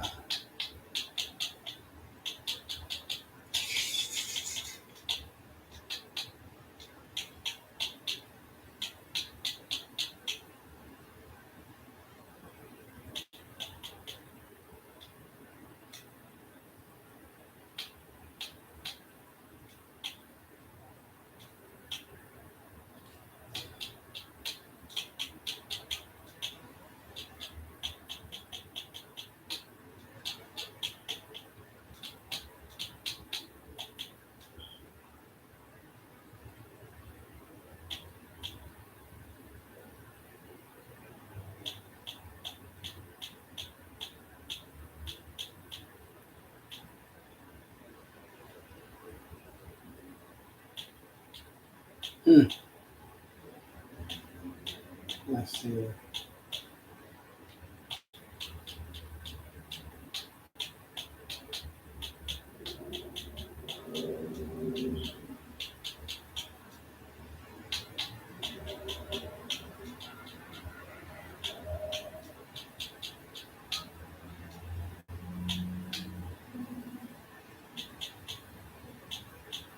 You want this? Hold up.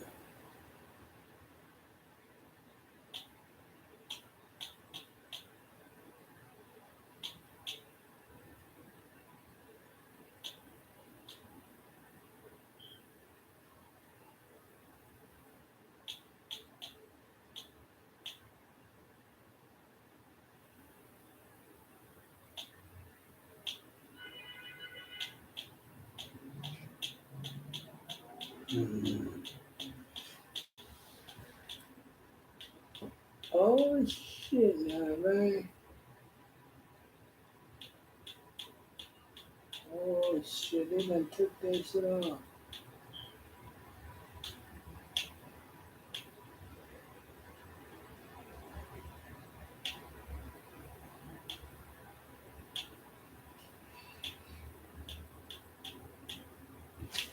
So who's back?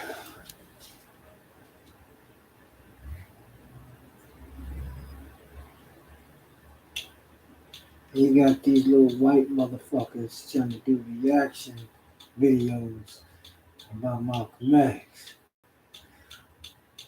Oh, I see you bastards. I see you bastards. God on my motherfucking watch. God on my watch. He went okay. He look like motherfucking.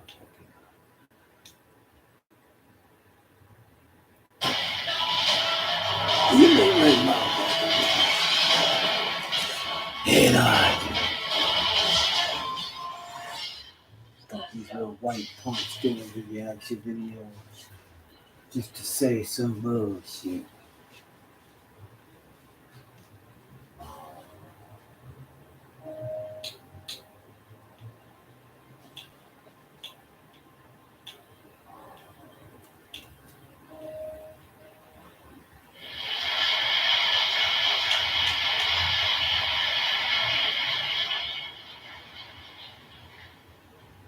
In order for you and me to devise some kind of method or strategy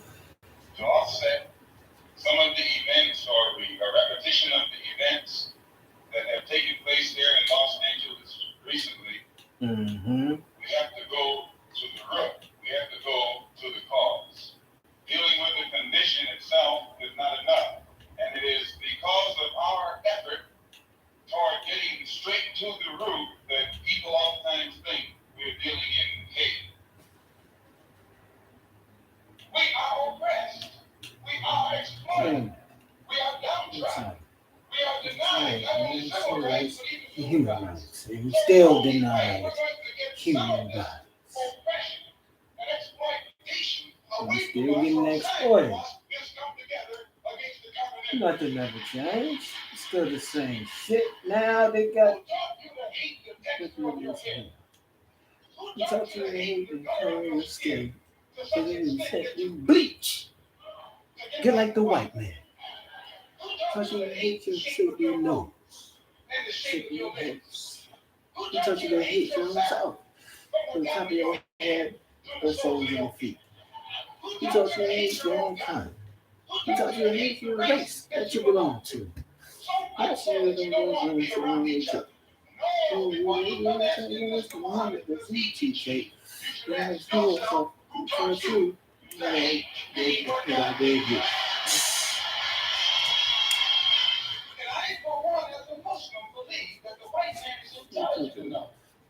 Mm-hmm.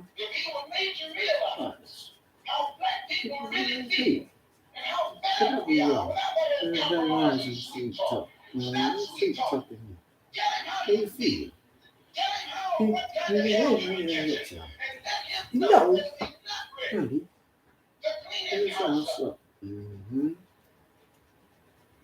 Not ready. Here's house up.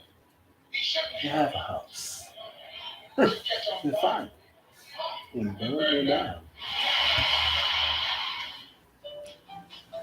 Damn.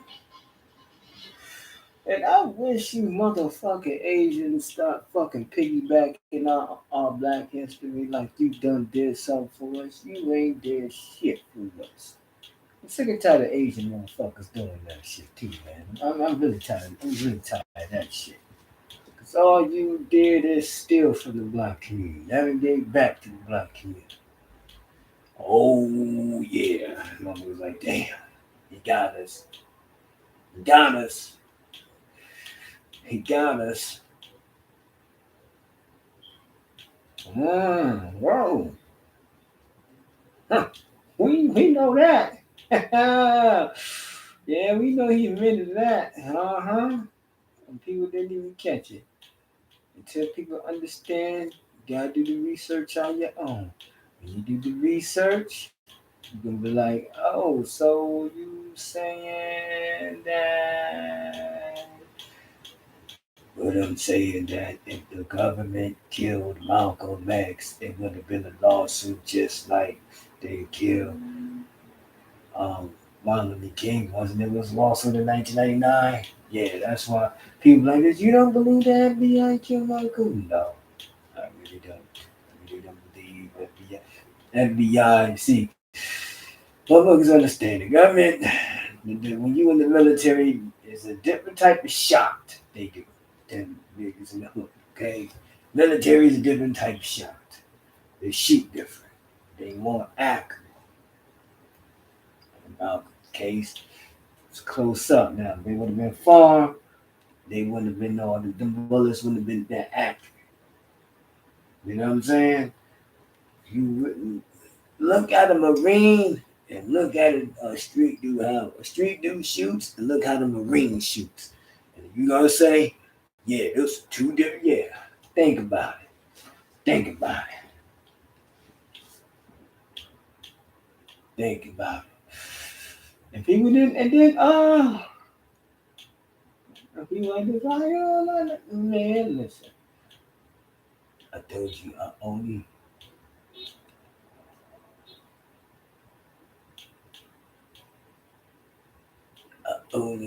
listen to the greats that actually had, you know. Oh, what's this guy said? Well, you mean no? If nah, like I said, if Kevin Samuels was talking like Malcolm X, you would honestly think you had the motherfucker following. He got now. It's easy to be cool now. So Malcolm wouldn't have the following today. Well, yeah, he would. The lawyer, black folks who love Malcolm. Yeah, Malcolm would have definitely had a following. The ones that's real, yeah. Us, yeah. B1 Brigade, yeah. Shit. Yeah, but he wasn't. Well, the man that got killed, the situation that you were in 30 years ago, he has family members. Yeah. He had a mother, a father that may or may not have been alive at the time. Was he an older man or Nah, he was a young young man? guy. He was in his early 30s. He like 31. Okay, in his early 30s. Did he have kids? No kids. No kids. Siblings? Oh, yeah, he had a sister. Yeah, he had a sister. Okay. And he also had friends and probably had cousins and, aunts and uncles and people who loved him and so forth. Have you ever come into any level of contact with any of his relatives or his friends? No, they was from out of state, so he had just moved down there, man, and met his fiance. So they really had no ties to the Dallas-Fort Worth area. So no, I hadn't crossed paths with nobody. I think for a long time, his sister, she protested my co-defendant, and at this point she's not protesting no more. Man, we trying to get him out of there. 30 years and some of you done at the age of 15, 16 years old. Man, I stand before, I do a lot of conference speaking, right? So I stand before these people and say, man, it don't take 20, 30 years of punishment to teach someone something. It takes the right environment. So at some point, these guys grow up in prison, and whether they had to fight to get there, whether they had to kill to get there, at some point throughout their prison term, they end up in the right environment to begin to change. Whether that's in isolation confinement, whether that's in a GED class. But as a kid, 15, 16, 17, 18, 19, 20, there's no way that you can go to prison and begin working on rehabilitation. So what happens is these guys are punished for their first years of being children in prison trying to survive. So when they get grown men, they're looking at that old record. So when you come home and you come back to our communities and you on these YouTube platforms and you talking gang this and crip this and come on, you just come home. And what you guys keep forgetting is I've been in this community every day for 10 years. I have not taken a break. So when you come at me, I'm saying, man, where y'all been at? When I wasn't talking like this, when I wouldn't say this, when I wouldn't say the word nigga on no camera, I wouldn't say it publicly, I wouldn't offend white people. I wouldn't dare offend white people. I wouldn't dare offend black people. I was so articulate. But I see what we need. Like Tupac said, you pick the weakness in the rap game and exploit it. I sat back on this internet and I said, okay, how do we, Dr. King today wouldn't have a big following. Malcolm wouldn't have a big following. NBA Youngboy have a big following. Dirk have a big following. So if you want the ears of those people, how do you get that? You talk like them, you look like them. So that's why Don Dirk and his elder crew of growth and development men have such a hard time reaching the youth. They don't have their ears. Guess what? Charleston White came in and got their ears, talking like the old Southern grandmother and grandfather. Shut up, boy, you don't get your dumb ass out of here acting them dumb ass. Say, boy, get your funk ass in the bath to the fucking motherfucker. Black folks, you gotta start. I start going to black folks platforms. White supremacy about to squeeze these black celebrities out. Hey, I'd like to formally announce the split with the Black Muslim movement centered in Chicago. I'm one of the top lieutenants in that movement. He's starting his own political organization here in New York City. Mr. X has been quoted as saying that the white man is by nature a devil and that he must be destroyed. Mr. X, is your organization bent on the destruction of the white man? No, I don't think they've ever heard any Muslims say anything about destroying white men. Although, listen, most whites appear that they're ready to destroy themselves. Mm-hmm. Listen to some of the debates that take place in the United Nations. I think most of them feel that they are destroying themselves. No one will have to destroy the white man. He will destroy himself.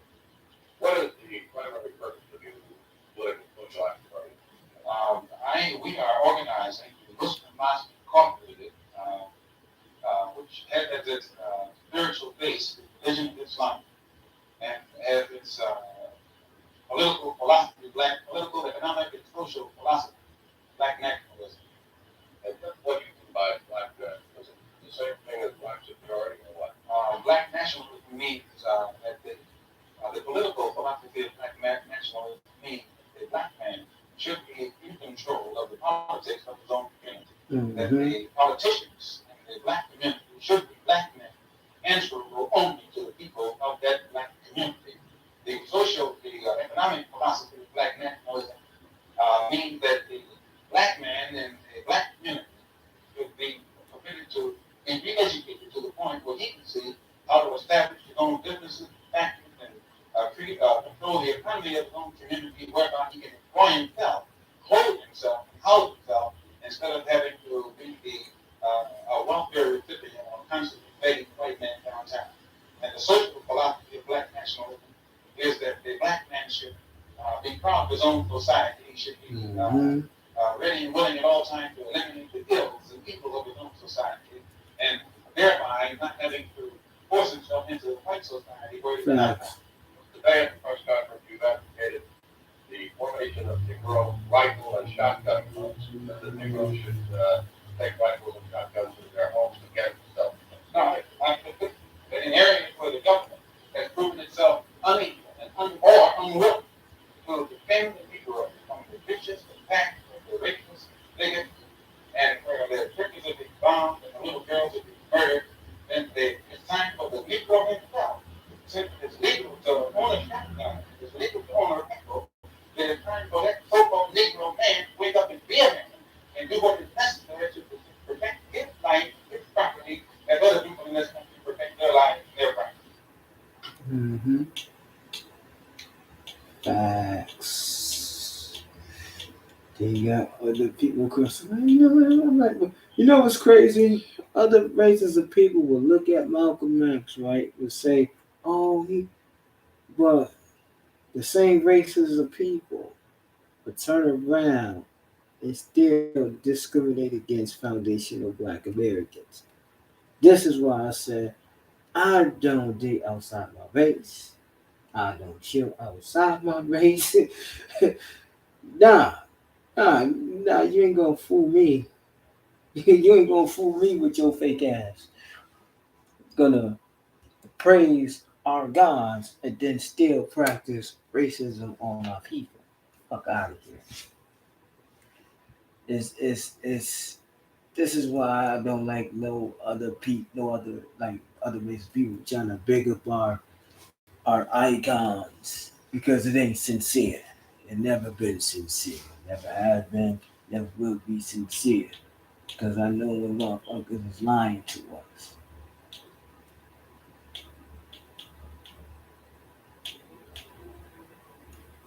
You know what I'm saying? So at the end of the day, I know people is lying to us.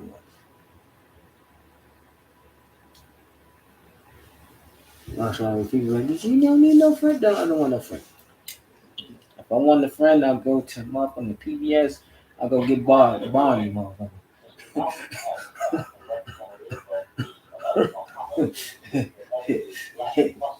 I just got family. That's it. First of all, you advocate black friends. No, we're a religious group. Our religion is Islam. We advocate freedom, justice, and equality for the black man here in America. I say, how many followers do you think you have in the earth? No number, no answer is ever given out concerning any number. I say. Exactly what does your movement stand for? Well, it stands for the betterment, the uplifting of the black man here in America. We feel that forced integration will never solve the race problem, the economic, political, That's one thing. That's one thing that never solved the race problem was integration. Integration never solved the race problem. of the white man if he's willing to help us. We don't feel that any kind of forced integration will solve the problem. Nope, it never did solve the problem. It was only it was a farce. It was a poem, a trick. You can hang and con. Hey, hook my joke, hook my crook.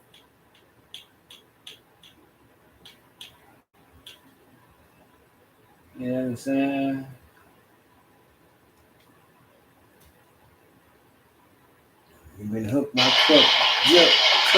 Crook. I want to thank Brother Jesse Gray, for the invitation to come here this afternoon and participate in this rally, which I believe is for the good of the community, the good of the black community.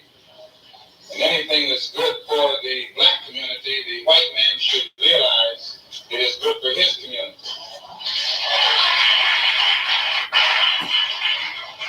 Jesse Gray is one of the key persons in the Harlem area, primarily because he's dealing with one of the key problems, the problem of housing. It doesn't make any difference what else you have. That You problem don't have again. someplace to rest your head. And then we went to these problems in the 60s. We gonna have any problems again? And then the history repeats itself, I guess. When you live in a poor neighborhood, you're living in an area where you have to have poor schools. When you have poor schools, you have poor teachers.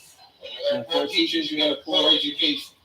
When you get a poor education, you are destined to be a poor man, a poor woman the rest of your life. Poor education, you can only work on a poor paying job. And that poor paying job enables you to live again in a poor neighborhood. So it's a very vicious cycle. And usually these bad housing conditions result from the fact, as Mr. Gray has pointed out, of absentee landlords, people who are rich and live downtown, and let you and I live up here. See, they got this money for $1.2 trillion. Can you give us our trillion, 100 trillion, 700 trillion dollars for the reparations that you motherfuckers took? No. $1.2 trillion. You know what? Not from us.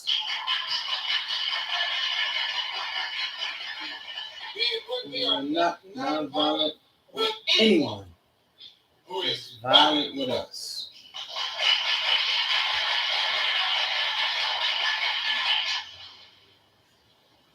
Once those intentions are made known, we can get to the nitty-gritty of the problem.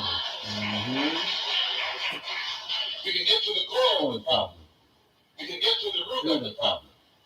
And then we can correct the problem. There's been a lot of talk said recently when because I was supposed to have said something about Negroes should buy rifles. White people have been buying rifles all their lives. No commotion. I see an editorial right here in a paper they call the Journal American. One that we happened to have a suit against for around $6 million for saying the wrong thing a few years ago. It says that we're supposed to be organizing some kind of Negroes to arm themselves with rifles and shotguns for self-defense. America is based upon the right of people to organize for self-defense. This is in the Constitution of the United States. I like this. If y'all hate black folks so much, if these white motherfuckers hate us so much, right? Why the fuck they just can't mind their business, leave us alone, go their own motherfucking way, go back to Europe, because that's what y'all came from. Europe. It was never no white folks on American land until they came into Christopher Columbus shit. I'm not integrationist either. Never been integrationist. My religion is Islam. I run into some obstacles in the nation of Islam, and I feel that I can best serve the Honorable Elijah Muhammad's purpose and program and bring into existence what I feel, I understand, concerning his objectives better on the outside than I can on the inside. And now that I have the independence of action, it's my intention to work with everybody or against everybody, whatever the case may be, to try and get some kind of immediate solution to the problems that are confronting our people. I still believe the best thing for us to do is go back home to Africa. But while we're getting ready to go back, we've got to eat now, we've got to sleep now, we have to have some clothes now, our children have to go to school, and we need someplace to work. So whatever kind of action program can be devised to get us the things that are ours by right, then I'm for that kind of action no matter what the action is. I don't think when a man is being criminally treated, that some criminal has the right to tell that man what tactics to use to get the criminal off his back. when a criminal starts misusing me, I am going to use whatever is necessary to get that criminal off my back. And the injustice that has been inflicted upon Negroes in this country by Uncle Sam is criminal. Don't blame a cracker in Georgia for your injustices. The government is responsible for the injustices. The government can bring me injustices. Yep.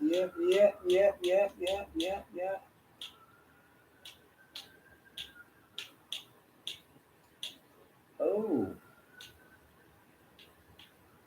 they got the whole thing.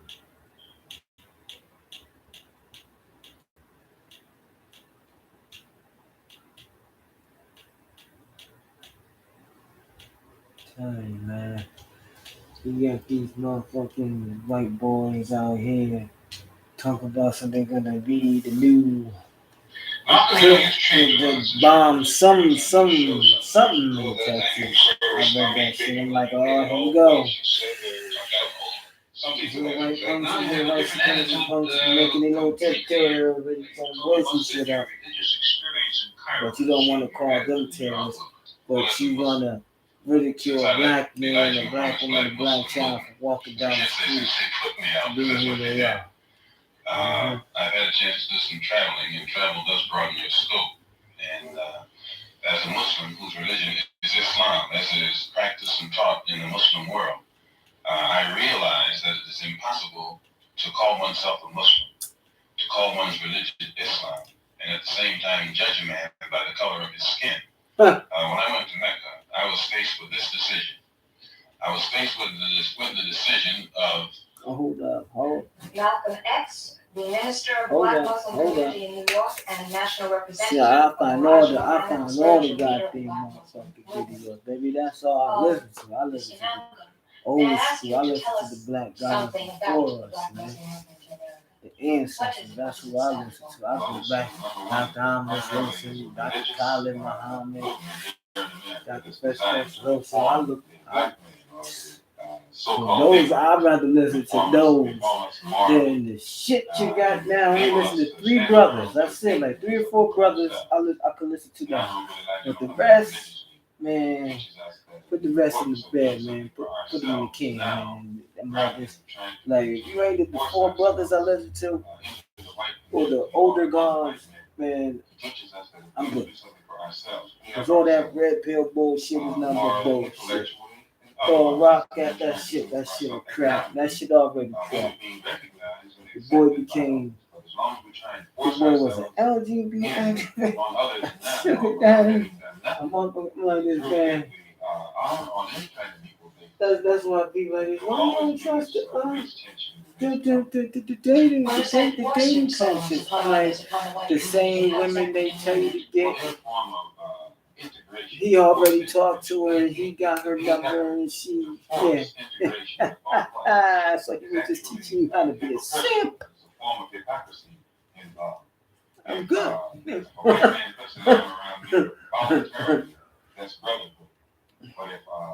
Some advice you just don't take. You just be like, I see you. Game recognized game, nigga. I see you. Motherfucking dating coach. If a man say he need a dating coach, it's a sad man. You need to start motherfucking writing poetry and writing raps to learn how to talk to women or something. I don't know, but listen to a dating coach? No, I would never. So the honorable if the nigga don't got no girlfriend, what should happen is the black man himself should learn how to develop himself in the same sense that the white man has developed himself. Then they can both come together and recognize each other. Well, how can the black man develop himself as a separate society? Well, he's already a separate society. The black man is already a separate society where he get jobs discriminated against him. He don't get calls immediately. He get calls whenever these white jobs is ready to hire black folks. But they will fire you 2.2, but hire you 2.2. No, they will never. They will wait for. You wait 4 years for a job to fucking hire you. That's how discrimination is. Fucking. You got the fucking sports discrimination. Only one black man on the sports team. Teams, the players on the team can't even buy stocks on the team. Discrimination number one. Another discrimination tactic right there. Boom. Your little. Oh, I don't want my son. My kids learn Black history. Little fake ass critical race theory, little jump off they trying to do. I'm like, yes, that is discrimination. Because you saying you don't want to learn about what America really about. You don't want to take guilt on what you did to my people for 500 years. Yes, you are showing discrimination. See, this is why I said fuck your integration and fuck your little white friend. You say bye-bye to them. Fuck them. But they've been discriminating against us since day one. So you really don't have a post-racial society. It's a bullshit society. There's always been bullshit. A fake ass integration, and people just want to be fake ass accepted with some fake ass people that don't even like their ass. And this you see why I don't like motherfuckers like that. Too much fake shit and not enough real shit. Well, how can a minority group in this country so-called stand on its own 2 feet? Well, I can give you this example by explaining the difference between segregation and separation. Segregation is that which is forced upon an inferior by a superior. Separation is done voluntarily by two equals.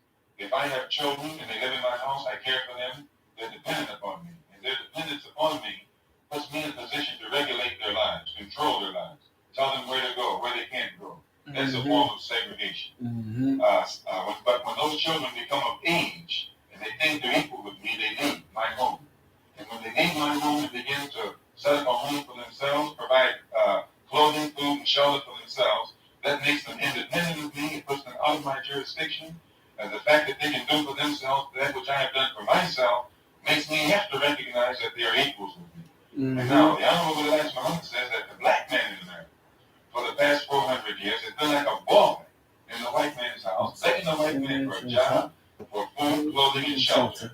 And then after the white man provides him with all of these things, he turns around and has the nerve to get angry at the white man when the white man tries to control his life.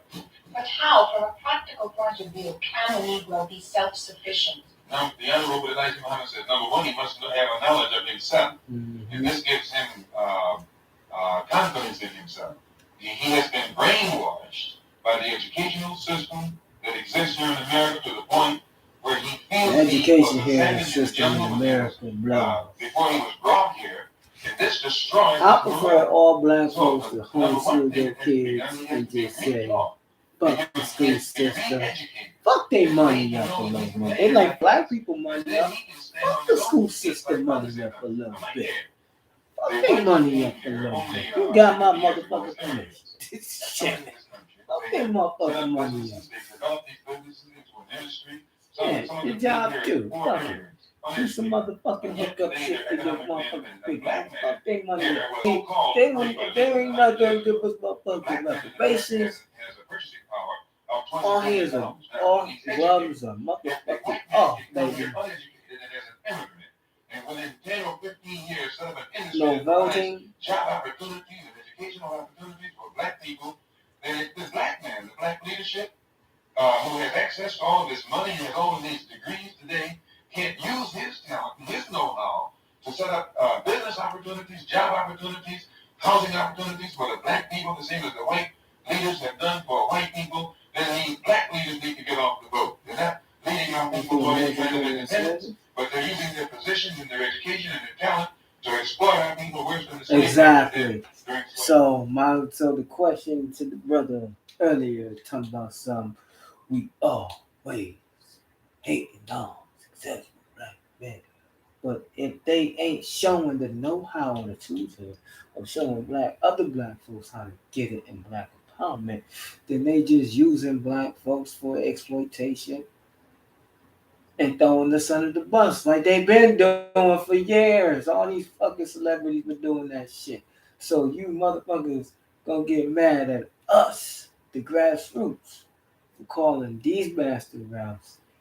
Yeah, yeah, black manosphere got infiltrated by a government op, and y'all still giving him praise. Yeah, uh-huh. Okay now, right?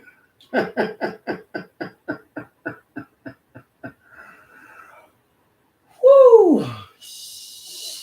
Yeah. And you want to say, man, you motherfuckers are motherfucking crazy. There's many reasons. That's what I'm like. The black manosphere, like, come on, man. You understand? You look at the definition of manosphere, you be like, this, yeah, it's white supremacist. it's a white supremacist movement. It's a done deal, so man. You can't put black, you can't put sugar on shit, baby. You just can't, baby. You just can't. You just can't. Black men, manosphere. Oh, here we go. Y'all really make me work too hard with it, boy. I swear. I feel like a slave in 1800s. And you brothers sent me a link to Cynthia G's YouTube channel. Of course, you know, for the 11 people that sound here, a lot of stuff that's going on with that channel. But it was a video you guys talking about if aborting black males isn't the solution, what is? Now, the link that was initially sent to me was the video. But she was smart enough to put up another link in which she was going to start a live Facebook live, screen grab, with part 2 of the series. If aborting black males isn't the solution, what is? Why y'all still messing with me? I haven't, man. Listen, man. I gotta make a total service announcement. If y'all messing with motherfuckers who are swirlers or who love white men, if y'all messing with anybody who love like any black woman that love white men, y'all messing with a fake ass black woman, dog. Why even fuck with her? She's fake. I'm not fucking with no motherfucking no fake ass woman who want my demise. Yeah, she got a baby by a black man. Get the fuck out of here, nigga. You don't, nigga, come on, man. You don't supposed to be motherfucking listen to the bullshit, nigga. I don't even listen to bullshit. Y'all motherfuckers give her motherfucking clout. I don't give her no fake ass bitch clout. You wanna go with the white man, go with the motherfucking white man then. You shut the fuck up. Shit. Ain't got time for that bullshit over here. You ain't got time to go. Something going on with her. Throw her ass outside or something. Throw her ass downstairs somewhere, man. Fuck. Kick her down the stairs or something. Fuck. If she always want white man, take her fake ass to over there then. Fuck, man. What it is, bro. Females over there who are inflamed with less itis. The Dustinas of the day who are taking this stuff on. And the reason why I'm calling them Dustinas is not because of because they're women or because they're black or anything like that. No, it's not about looks or anything. It's just completely dusty because if black men were to say the same thing, let's assume that Cynthia G isn't really calling for the abortion of black men. Let's just say she's using it as a title to talk about something else, and maybe we're misinterpreting. Let's just say that's the case. Listen. If black men would call for the same thing, but y'all do though. The black man was wearing the red pill. And then when y'all do get a black woman, y'all don't even believe the shit y'all motherfuckers be spitting. So it's a lose-lose situation with both sides. She's over here talking about she want to abort black man. All right, bitch, we see you want to go with the white man. Take your ass downstairs and go with the white man. Then you got the black man wearing the red pill talking about, yeah, like, dude, like, you been infiltrated by the government, huh? who wanted the crossover to be with the celebrities in the game. I ain't got time for that. And Malcolm wouldn't even have time for that. Like I said, you think if Kevin Samuels was talking like motherfucking Malcolm X, you think he would get the following you got? So when you become a bootleg, you saw a fraud. Yes, you're gonna get the fucking following, but when you real, you work and you walk in your truth and you walk in your light and you tell the truth and you honest and you stand for yours, you ain't gonna get that following. And I don't really give a fuck if I don't have the following. Fuck that, I stand for mine. I'm not a bootleg. I'm not gonna sell out. I'm not gonna tell my people lies just to motherfucking get on. Fuck out of here. But a lot of motherfuckers on here been doing that shit, man.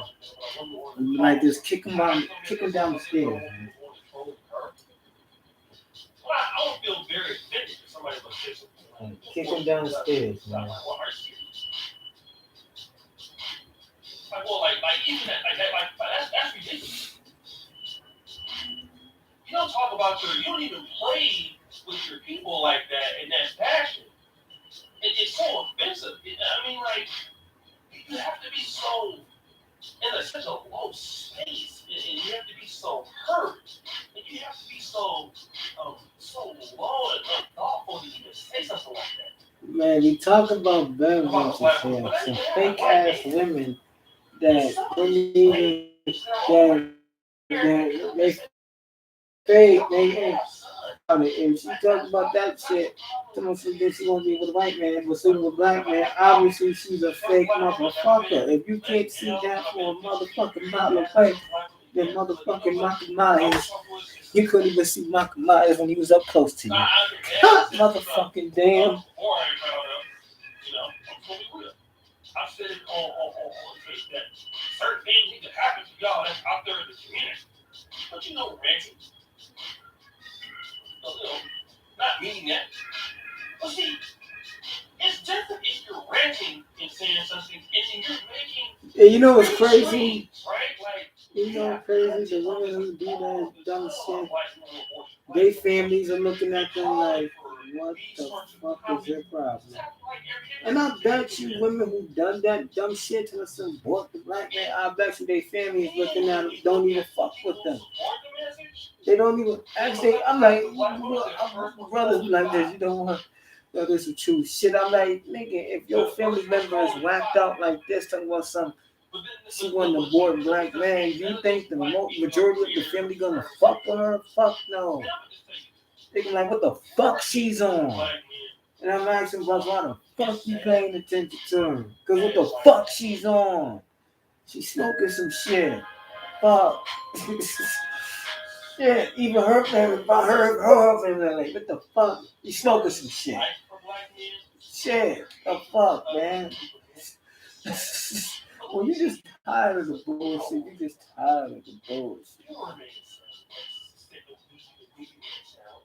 Pushing grocery carts in Walmart. Man, hating the world, hating everybody in it.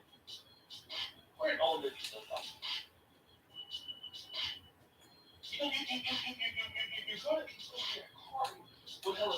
The man knows fair. White supremacy, good government, movement. It's every situation that people find themselves in. It's their fault. It's going to be your fault. Yes,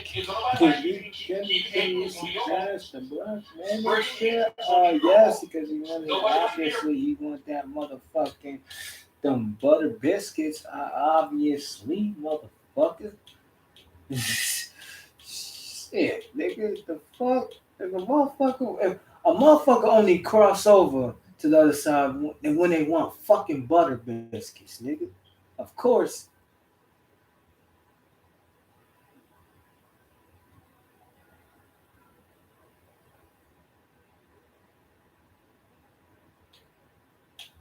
You know what I'm saying?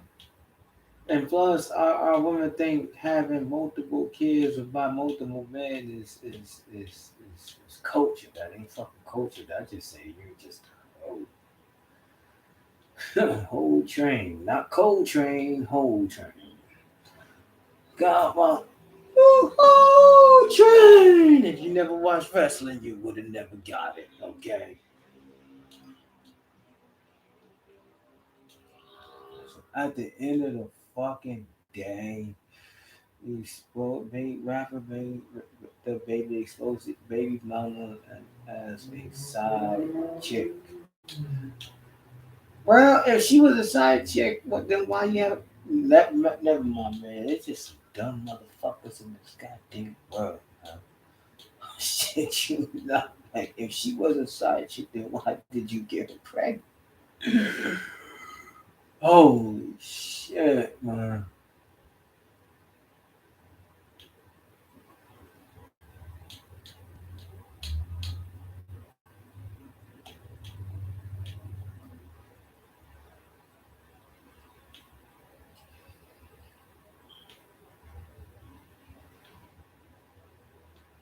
My God. Y'all bring y'all motherfucking relationships to social media as some motherfucking what? All my children? General hospital type shit? Motherfucking shit.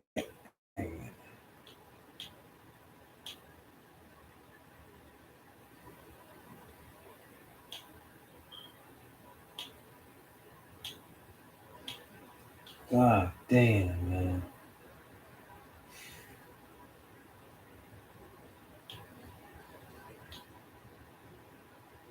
Fucking Ahmed Johnson, man. The biggest draw. Who's the biggest draw in wrestling? Right now, Roman Reigns. But you want to know who's the biggest draw? I'm going to say The Rock and Austin. They're biggest draws in wrestling.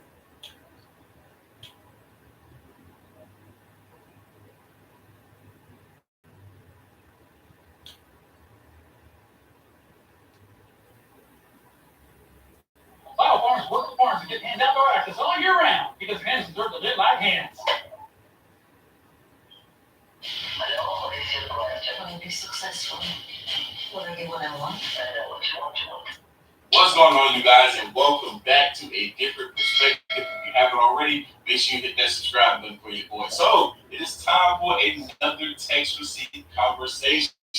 Celebrity posted a couple of days ago a story or a text receipt of a couple that just moved in together, and some issues arrived within their relationship shortly after. I don't want to spoil anything. We're just gonna dive right into it. A lot of black folks gonna be here. Let's go. So starts off with, I think I'm pregnant. I told you not to nut in me. We should have used a condom. That was the woman. The guy says, shake my head. Let me tell you some real ish.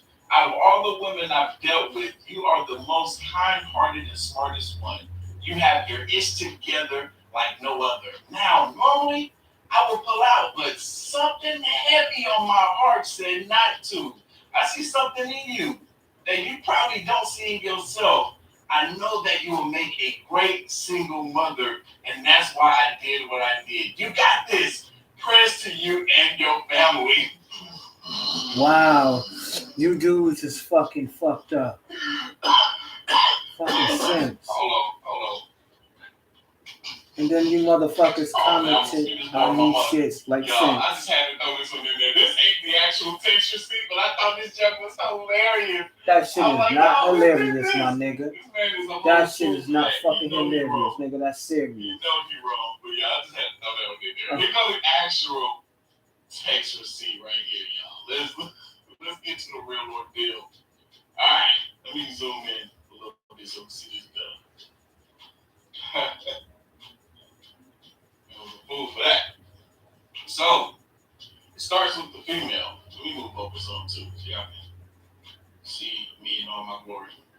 Starts with the female. Babe, she's throwing up some question marks. And the guy responds, Keisha, I'm at work. What's up? She's like, I need to talk to you. It's 911. He responds, I'm on the phone with the client. I just can't hang up. Is this a medical emergency? She responds, I was fired. He responds back, what? How, Keisha? She responds, me and my boss got into it. She raised her voice and I checked her. All right, so he responds back, why would you do that? Knowing you just moved in with me 2 weeks ago. We agreed on the bills and now I have to pay them Brothers, all until you find work. That ain't cool, Keisha. All right, so let's talk stay about with this. family or live by yourself. There might be If the woman is not your motherfucking wife, she moved in with him. you don't have to motherfucking move in. And she don't have to move in with you. She don't have your last name. Don't do it, my nigga. Don't do it. Stop doing dumb shit. I would agree that if he was paying the bill before, if he's financially well off to be able to continue to pay the bills on his own, then that was fine. But because they made an agreement, that throws that narrative out of the window. They made an agreement. They made an agreement to split the bills, right? So keep that in mind. Let's continue. She responds, wait, you're mad at me? You acting like I wanted to get fired. You asked me to move in, Wayne. I've been paying my own bills long before I met you. I will find another job, so chill the F out. He responds back, chill the F out? Yes, I asked you to move in with me because your job was closer to my crib. You never complained about your boss in the year we've been together. I'm going to need you to find a gig before December 1st. I'm not paying any of your bills. Now, I'm confused there. He says, I'm not paying any of your bills, so you actually the nigga moved in with her? Talking about bills outside of the ones that they will be utilizing together as far as rent, utilities, water, stuff that, of the house. Or is he talking about her cell phone, her car note, car insurance? He's talking about that type of stuff too? I'm not exactly sure. But let's continue. She responds, are you serious? And one thing my people need to stop doing too. So what? He responds, you need to move back See in that with your that word. I love you, but I feel you quit. You gotta grab the beach by the bootstrap. Sound like a white supremacist. We need to stop that because something said a great president. And if you're gonna be serious about trying to get a white man job, and this white man is firing you if you don't take those hamburgers and fries with an apple pie on the side, then you won't have a job. Well, you got two discriminations going on here, right? If you don't get the JJ, if you don't get the J or the Jordan, if you don't get the Jordan, you can't have a job. You get it? You don't get the J, Jordan, you don't have a job. Yeah. My people go at each other over money, knowing the white supremacists own the money. This is why I don't argue over money. I'm like, white supremacy on that money. You think you own that money? White supremacy on that money. If you don't got a patent or the money printing machine that they got, how can you fight over money if they own the money printing machine? Yo, because she wanted to go the route of almost making it seem as though she could have been playing him, throwing up the last laughing emojis, calling him a clown with the clown emojis. He was like, oh, nah, no, she did it.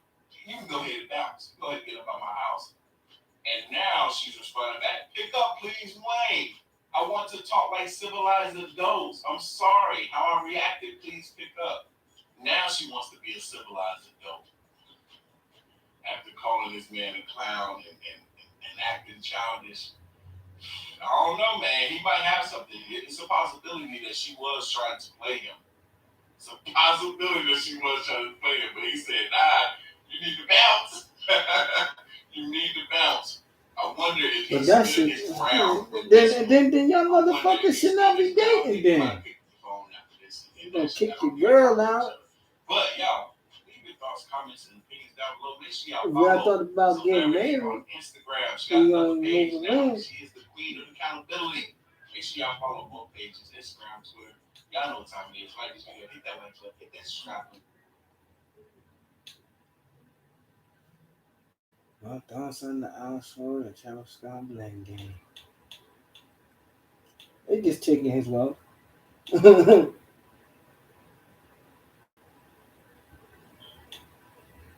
They gonna take his wealth. Hey.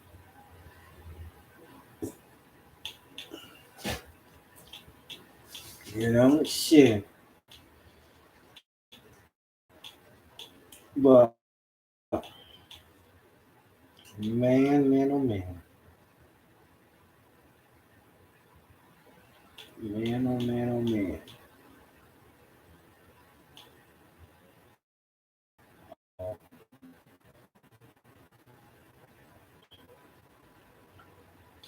For black man, we know this. Fuck Oprah. Fuck Oprah. Fuck her. She never advocated for motherfucking black man.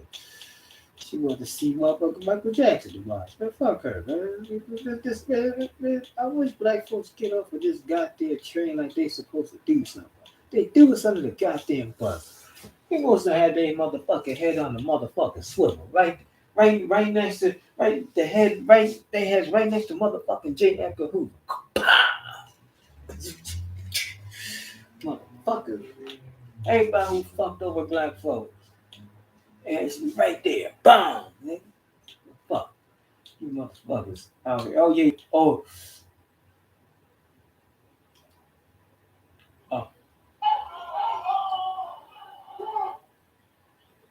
Coming in behind, skateboard at the right.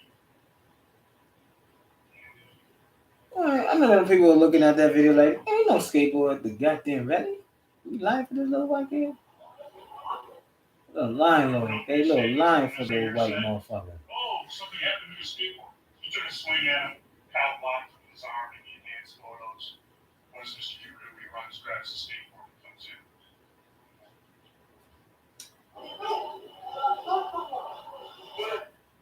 It's on the ground. What do we have?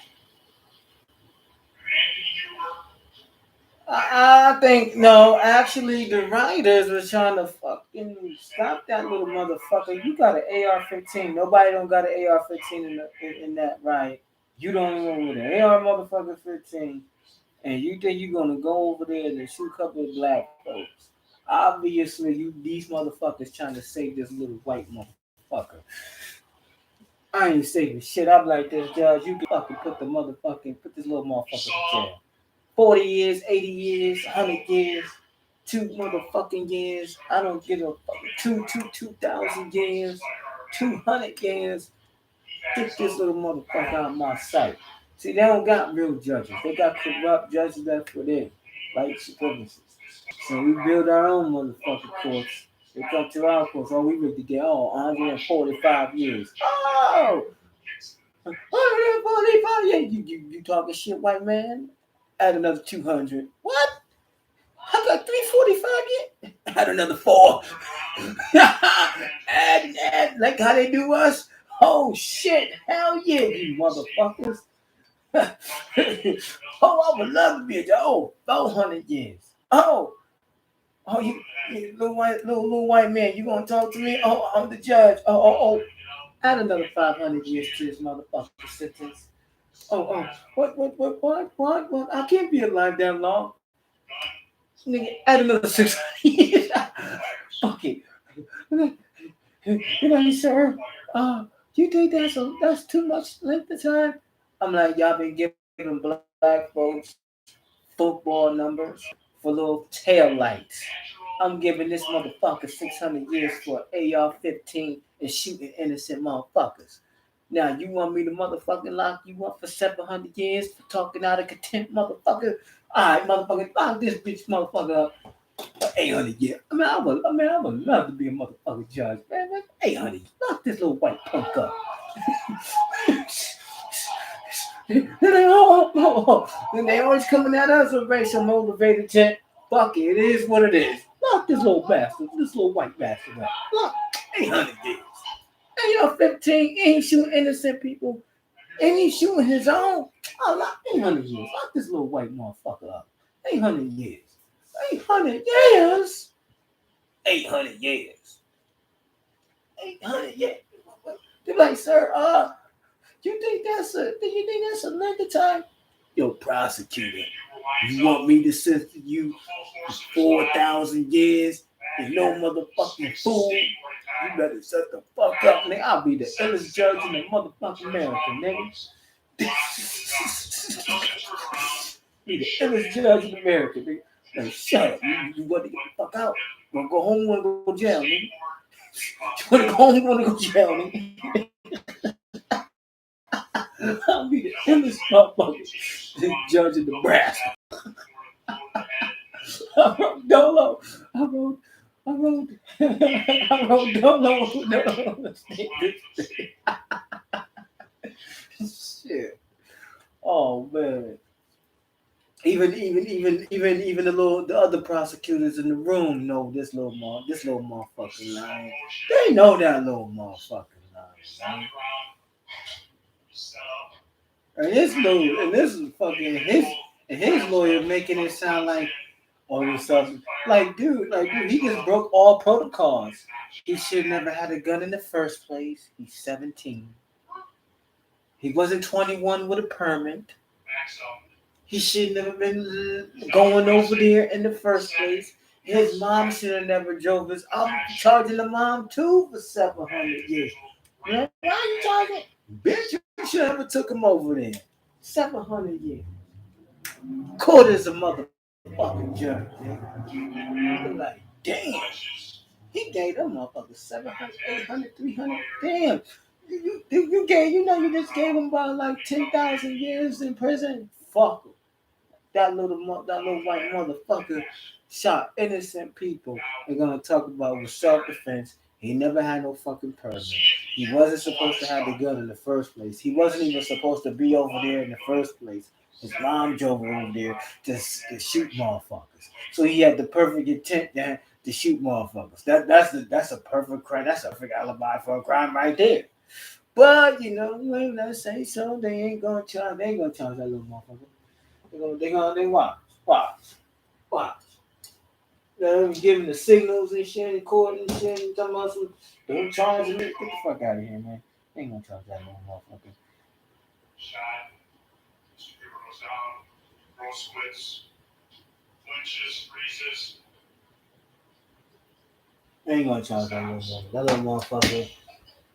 He's like, oh my god! And he shot innocent motherfuckers. He shot a lot of innocent people that day. And you telling me, so let me, okay. So a 5-year-old could hold a motherfucking Glock 40, shoot somebody, get up. Come on, man. Then would charge a little 5-year-old black kid for attempt to shoot. They would charge a 5-year-old. Yeah, 5-year-old. 10 times out of 10. I guarantee you he playing that shit to go over there. When they started running, I'm going over there and shoot some black people. Little white motherfucker shot innocent people, but his lawyer want him out of jail. Oh, I'm like this. What's your name again, lawyer?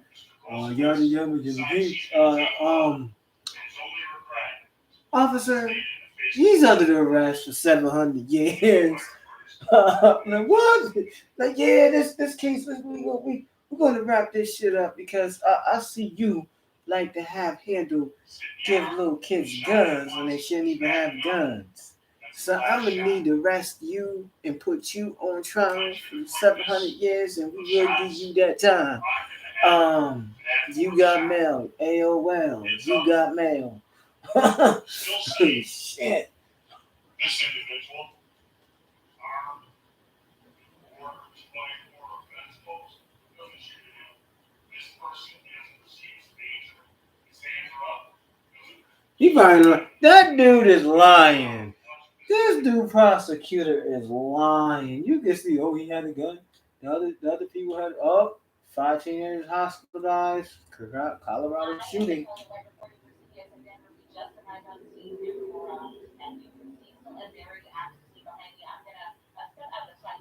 They coming for our babies, man.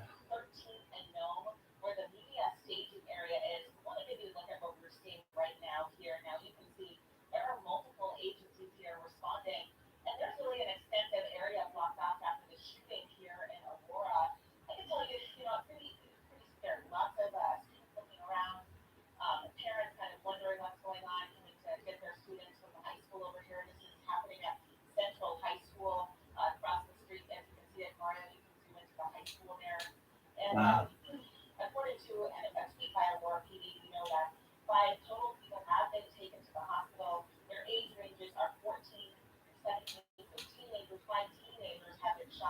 Where was that?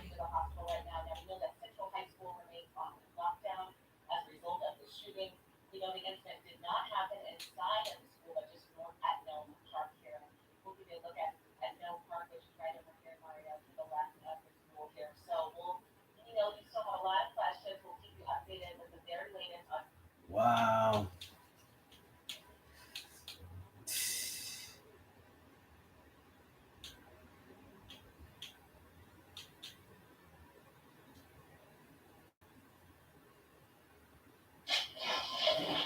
So I'm not saying anything, but you know what I'm saying? I just wanted to see what everybody be talking about. But man, we got motherfuckers on this goddamn world. Like I said, send me back to the 90s, baby. It's too many. It's too many. It's too much bullshit going on not to be intelligent. Too much bullshit be going on not to be intelligent. Who got motherfuckers asking the stupidest questions I ever heard? They said there was no such thing as a dumb answer, a dumb question.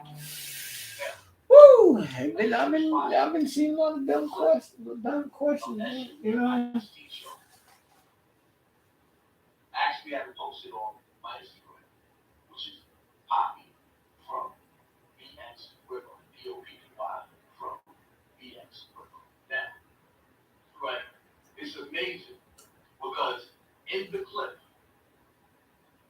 Ice-T is showing drill rappers. It's titled Drill Rappers, right? Showing how drill rappers taunt the enemy on social media. Mm-hmm. It showed how the drill rappers in the video robbed their ops for some jewelry. It was antagonizing them in the video. Now that brings me to K Fly. Shout out to K Fly. I say this to you out of love, K Fly. I look at you as the nephew of the hood, as I should, right? I'm watching K Fly. I saw a video that he posted, spinning the block, the towers exactly. And I'm like, oh look, I'm sure he got beef in the towers with his own family, his cousin, from with the internet is undefeated. The internet is undefeated.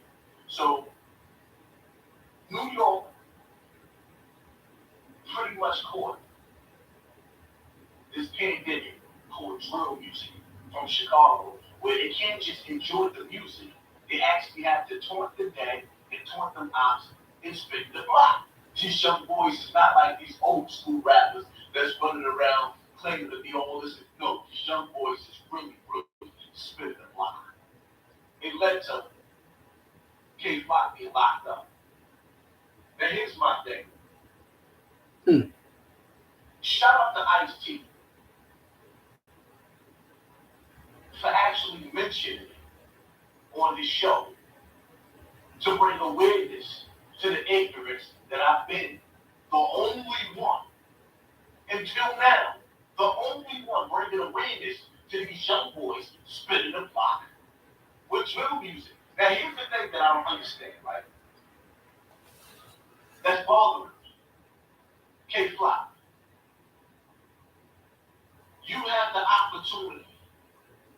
to be the next great rapper out of the Bronx. The game has been in the chokehold by everybody else. The last great rapper from the Bronx was Big Pun. Fat Joe, Big Pun, matter of fact, shout out to Ricky Long. But the reality of it is, hip hop started here. You get your foot in the door, right? You can't fly. And they always fuck it up. Foot in the door. Because the parents haven't taught the kids discipline, ownership, leadership, responsibility, accountability, intuitiveness, and doing a lot of things that parents do. That's why I'm like, I never fucking. That's why I never listen to adults, because I know adults will be lying, and I know my peers always be lying too. When I was a kid, I knew my peers was lying, both face lying and shit too. Until I watched that man, Malcolm X, it made me believe, like, you know what, you can discover the truth and not be like the darkness. You just live your truth. So the best game at that time, you're now the big ape on the block. It's amazing. A year later, and they charging Casanova. They charging Casanova with a shooting. Just people they might have had an opportunity to beat the case. They waited.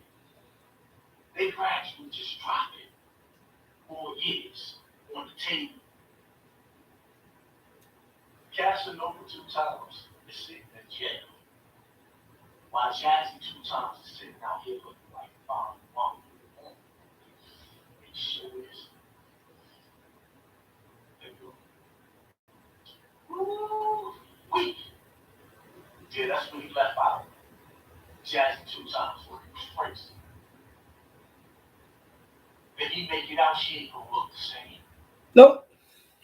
If he make it out, she ain't gonna look the same. Hell no, if he make it out, she ain't gonna look the same. She gonna hit the wall. That's why I never was involved in that bullshit. I might sell like DVDs, the CD. That's the farthest I go. The hardcore drugs and actually being down with that little bullshit street shit. You don't know, man. I don't even got no criminal record. I'm good. I'd rather fight for my goddamn people. The ones who wants freedom and trying to get freedom, because we gotta eat now, we gotta live now, we gotta, you know what I'm saying?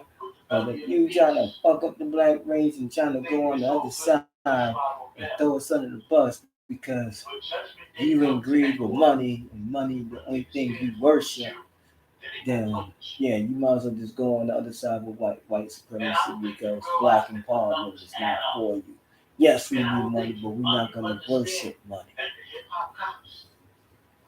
Discipline. A lot of motherfuckers don't have discipline. Don't have patience, discipline, or just the acting of discipline with money. So greed for money, you don't have the discipline with money. Because you want to take that attention chances, man. Skies is the limit for the cave life. You got the opportunity to live a life of paradise on earth after living a life of hell on earth. We know what the hood is. We know where you come from. So we know you down and valid. Motherfuckers don't want to grow up. Now show and prove to these people. Motherfuckers don't want to be. I grew up at 16. At 16, I like, you know what, man? I'm high vibration, you know, like why I'm listening to people that's low vibration, you know.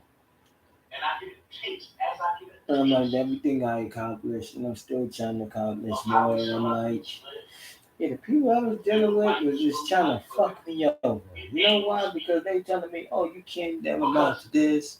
You're not good enough. These the same motherfuckers will give up when a white man come around. But yeah, you see me, I stand tall anything I'm in. Because I'm not going to give up on myself. I know my self-worth. I value myself too much. And I value others and I help others. I sacrifice for other people more than I sacrifice for myself. Then I said, you know what? I gotta start doing something for me now, man. I'm still gonna be doing me, man. And I help people out along the way. Just don't fuck me over, because if I never fucked you over and I helped you, don't fuck me over. Dark Vader sees you. Dark Vader sees you. Everybody goes outside, but everybody ain't really spinning the block. When you know better, you do better. Y'all old dudes are selling these young boys confusion. So they thinking that they gotta spin the block to prove themselves, even when they made it. They came short of $1 million. Made it. All over the radio. Sky's the limit. You get a chance to get pulled out of the depths of hell. And you want to dive back in to prove that you're tough. They don't go back. They don't go back to the hood to prove that, but they about to build black businesses and black empowerment for the people. They go. Rappers go back to do the nigga shit. You like, nigga, what the fuck are you come back for? Just to do the nigga shit? Alright, well, if you gonna come back, can you advocate black businesses? Cause a lot of you fucking rappers do know how to make your own studios. Y'all can teach the youth. Show the youth. Maybe motherfuckers start them at entrepreneurship or something. I just don't come back in the hood at all. A lot of black folks gonna start telling these celebrities on some real shit, man. If you see you gonna motherfucker, you can't dip one foot in and have one foot in trying to think you have one foot in black empowerment and the other foot in no. Ain't gonna work here. Ain't gonna work here. See, you have your feet all the way in with your motherfucking people, or you all the way out with your motherfucking people, baby. We ain't trying to do this.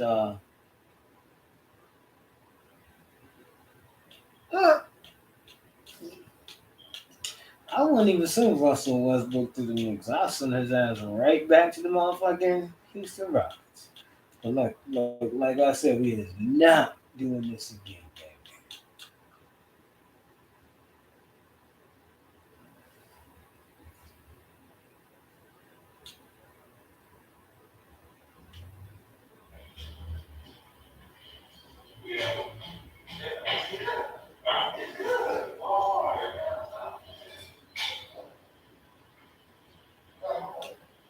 Tonight at 5, another child in Philadelphia becomes the victim of gun violence. This time, a 13-year-old boy. Police say he was just sitting inside of a car with other young people when a group of juveniles walked up and just started shooting. Good evening, I'm Dawn Timoney. Our Marcus Espinosa joining us now from police headquarters. Marcus, what can you tell us? Well, I can tell you it's disturbing, and neighbors there are in shock over what happened. That a 13-year-old boy on the way to school never made it there because he was gunned down in the street, and neighbors once again at a loss over this gun violence. It was like whoop, whoop, whoop, whoop, whoop, whoop, whoop, you know? Everyone, you keep watching. I'm Jessica Cartalia. Sadly, we begin our newscast tonight with 2 more children being shot. A 14-year-old boy is fighting for his life. The shooting happened just before 8 o'clock tonight in the 1100 block of North Street in the Oxford Circle section of the city. Matt Petrillo standing by with more details tonight. Matt? UPHS police tell us 2 gunmen were seen walking down this driveway, firing several shots at that black car with 2 teenagers inside. Both of them were struck. One is now in critical condition. All of it startling neighbor. Jack, I can tell you these 32 bullets fired on this residential street behind me, and likely more shell casings out there. I'm going to step out of the way so you can take a look at this crime scene. Investigators have been out here Killing our babies. The babies killing each other. 15-year-olds, 16-year-olds, and the babies, man. I blame the parents. Police say this 15-year-old boy who was killed may have been targeted.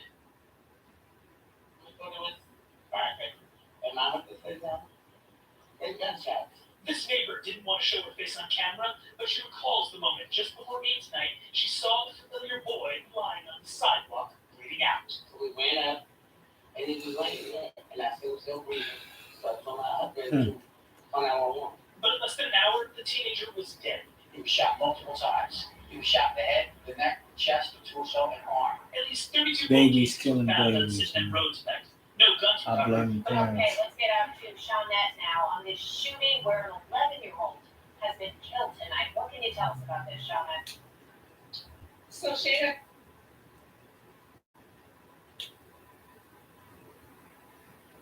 I'm just sorry to really be. And you can straighten him out, and then he can straighten his son out. Like, that connection is broken. So you're going to have to figure out how to get to the boys some other way. Do I know the answer to that? No. But, again, I'm more of like, I have like a more of a balanced approach. And it heavily leans towards the whole aspect of economic opportunities. And starting that as early as possible with, future generations. But at some point, we need resources. A lot of motherfuckers do this. We need resources. Damn, we wouldn't be fighting for fucking reparations if we wouldn't have our resources straight. You know what I'm saying? As a group, we need fucking resources. You want to stop crime? Economics. What's gonna take economics? Resources. God fucking damn. 1 + 1 = 2. My God. Shit, man. What the fuck? Like, see, every community is like this shit. Like, we got the education boom, but we need resources. Resources. As a group, resources. And how the hell we gonna get resources if you got fucking Travis Scott out here fucking getting his shit fucking up? Vice versa is like, oh, nigga, we see you with this ass world up. Yeah, we're gonna make sure something happens so we could take your money. You know what I'm saying? Motherfuckers don't want black men with money. Especially black men. They don't want black men with money. So everybody talking this da. Yeah, it's good to get your little trade. That's all we saying. Get trades. That makes the most money. Get your trade. But we still gonna need fucking other resources than that. Because if you don't have your own hospitals, you hit. Cause these hospitals about to be hit soon. I mean, hit. They might not take your motherfucking health insurance. You're gonna be motherfucking hit soon. Fucking schools. Oh, we ain't gonna teach this. We ain't gonna, motherfuckers gonna be hit. So you gonna need fucking resources. Like, come on, man. Like, people you think about this one. If motherfuckers is getting free $3 million, and the whole black community got a free $3 million. You think, you know what I'm saying? You say the artists, you rappers get free money from the white supremacists. They ain't gonna give a lot of black folks free money like that. Because a lot of us we ain't gonna buck dance and dance shit. We not gonna throw our people under the bus like that. Y'all motherfuckers need to do that. And then y'all a lot more. Oh, we need economic opportunity. How you gonna give economic opportunities where your enemy own 99.9% of the fucking wealth here in the fucking America, and you all here talking about some man? Come on, man. We might be at negative 1% of wealth right now. I think motherfuckers need to get on with this motherfucking fight, because if we pew die off, that's it, motherfucker. Shit, what my nigga Ice Cube saying? Oh, it ain't over, motherfucker. Well, shit, they say remember he said it ain't over, motherfucker. Well, if we don't get the resources up to fix our community, well, it's gonna be over, motherfucker. This is what dating looked like in 2050. Well, when your enemy control the resources, he controls the power. And plus, a lot of dudes fail to realize our women based on power. So they gonna go whoever got the most motherfucking power. They feel like the white man got the most power. Guess what, fellas? That's who they're gonna go to. You got a fucking rapper named Kid Buu. Some Dragon Ball Z shit. I'm not joking. He actually got pink hair like the color of my shit. What's up with my man? What's up with these dudes, man?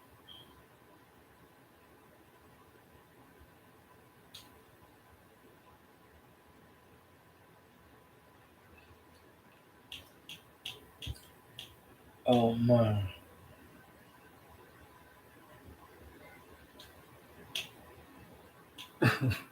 Mike, don't play with me. Um,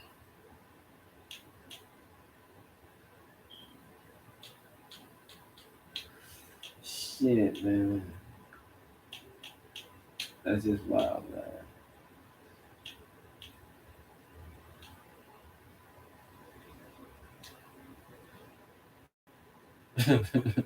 So, get out, man. Keep on going out here, man. He the one who cost us the 2011 playoffs, man. Every fucking Derek Christian arguing about some goddamn bitch. You know, about some goddamn women, man. Instead of motherfucking playing a game of basketball, man. Now Kobe like, Kobe with the guards is like, man, that shit should be thunder on this motherfucker. Fucking up my motherfucker, bro. The 2011 for these motherfuckers would argue about motherfucking women. When I say things are gonna implode, it was only a matter of time. We pointed out all of this stuff for you, and this is a learning exercise, people. Learn from this. Oh, I'm learning from every motherfucking thing in today's motherfucking shit, man. In the 90s, we had our worries. Yeah, we had our worries, but shit, motherfuckers wasn't fake. You know what I'm saying? Motherfuckers wasn't motherfucking coming on soft shit and the other shit over there was kind of soft shit, but motherfuckers, you know what I'm saying? Now you got all this dumb and soft shit. Some bullshit. Motherfuckers don't want to walk in their truth, don't want to be themselves. Motherfuckers. Man, I'm like this, man. You might as well just go to Goku with that shit. You might as well go to Goku with that shit, man. They ain't got time. To the point, he's letting women and feelings get in the way of him being a man, ladies and gentlemen.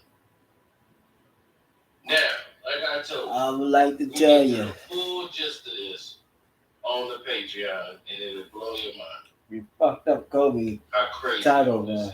That's not so a man. It's already That's up a on sabotage. Good damn. Mouths are open already. Full smoke. Like, love what? y'all. Fuck it. Hey, like I told you, real need to sleep. Rest. Don't like them guys. Need that. Didn't take any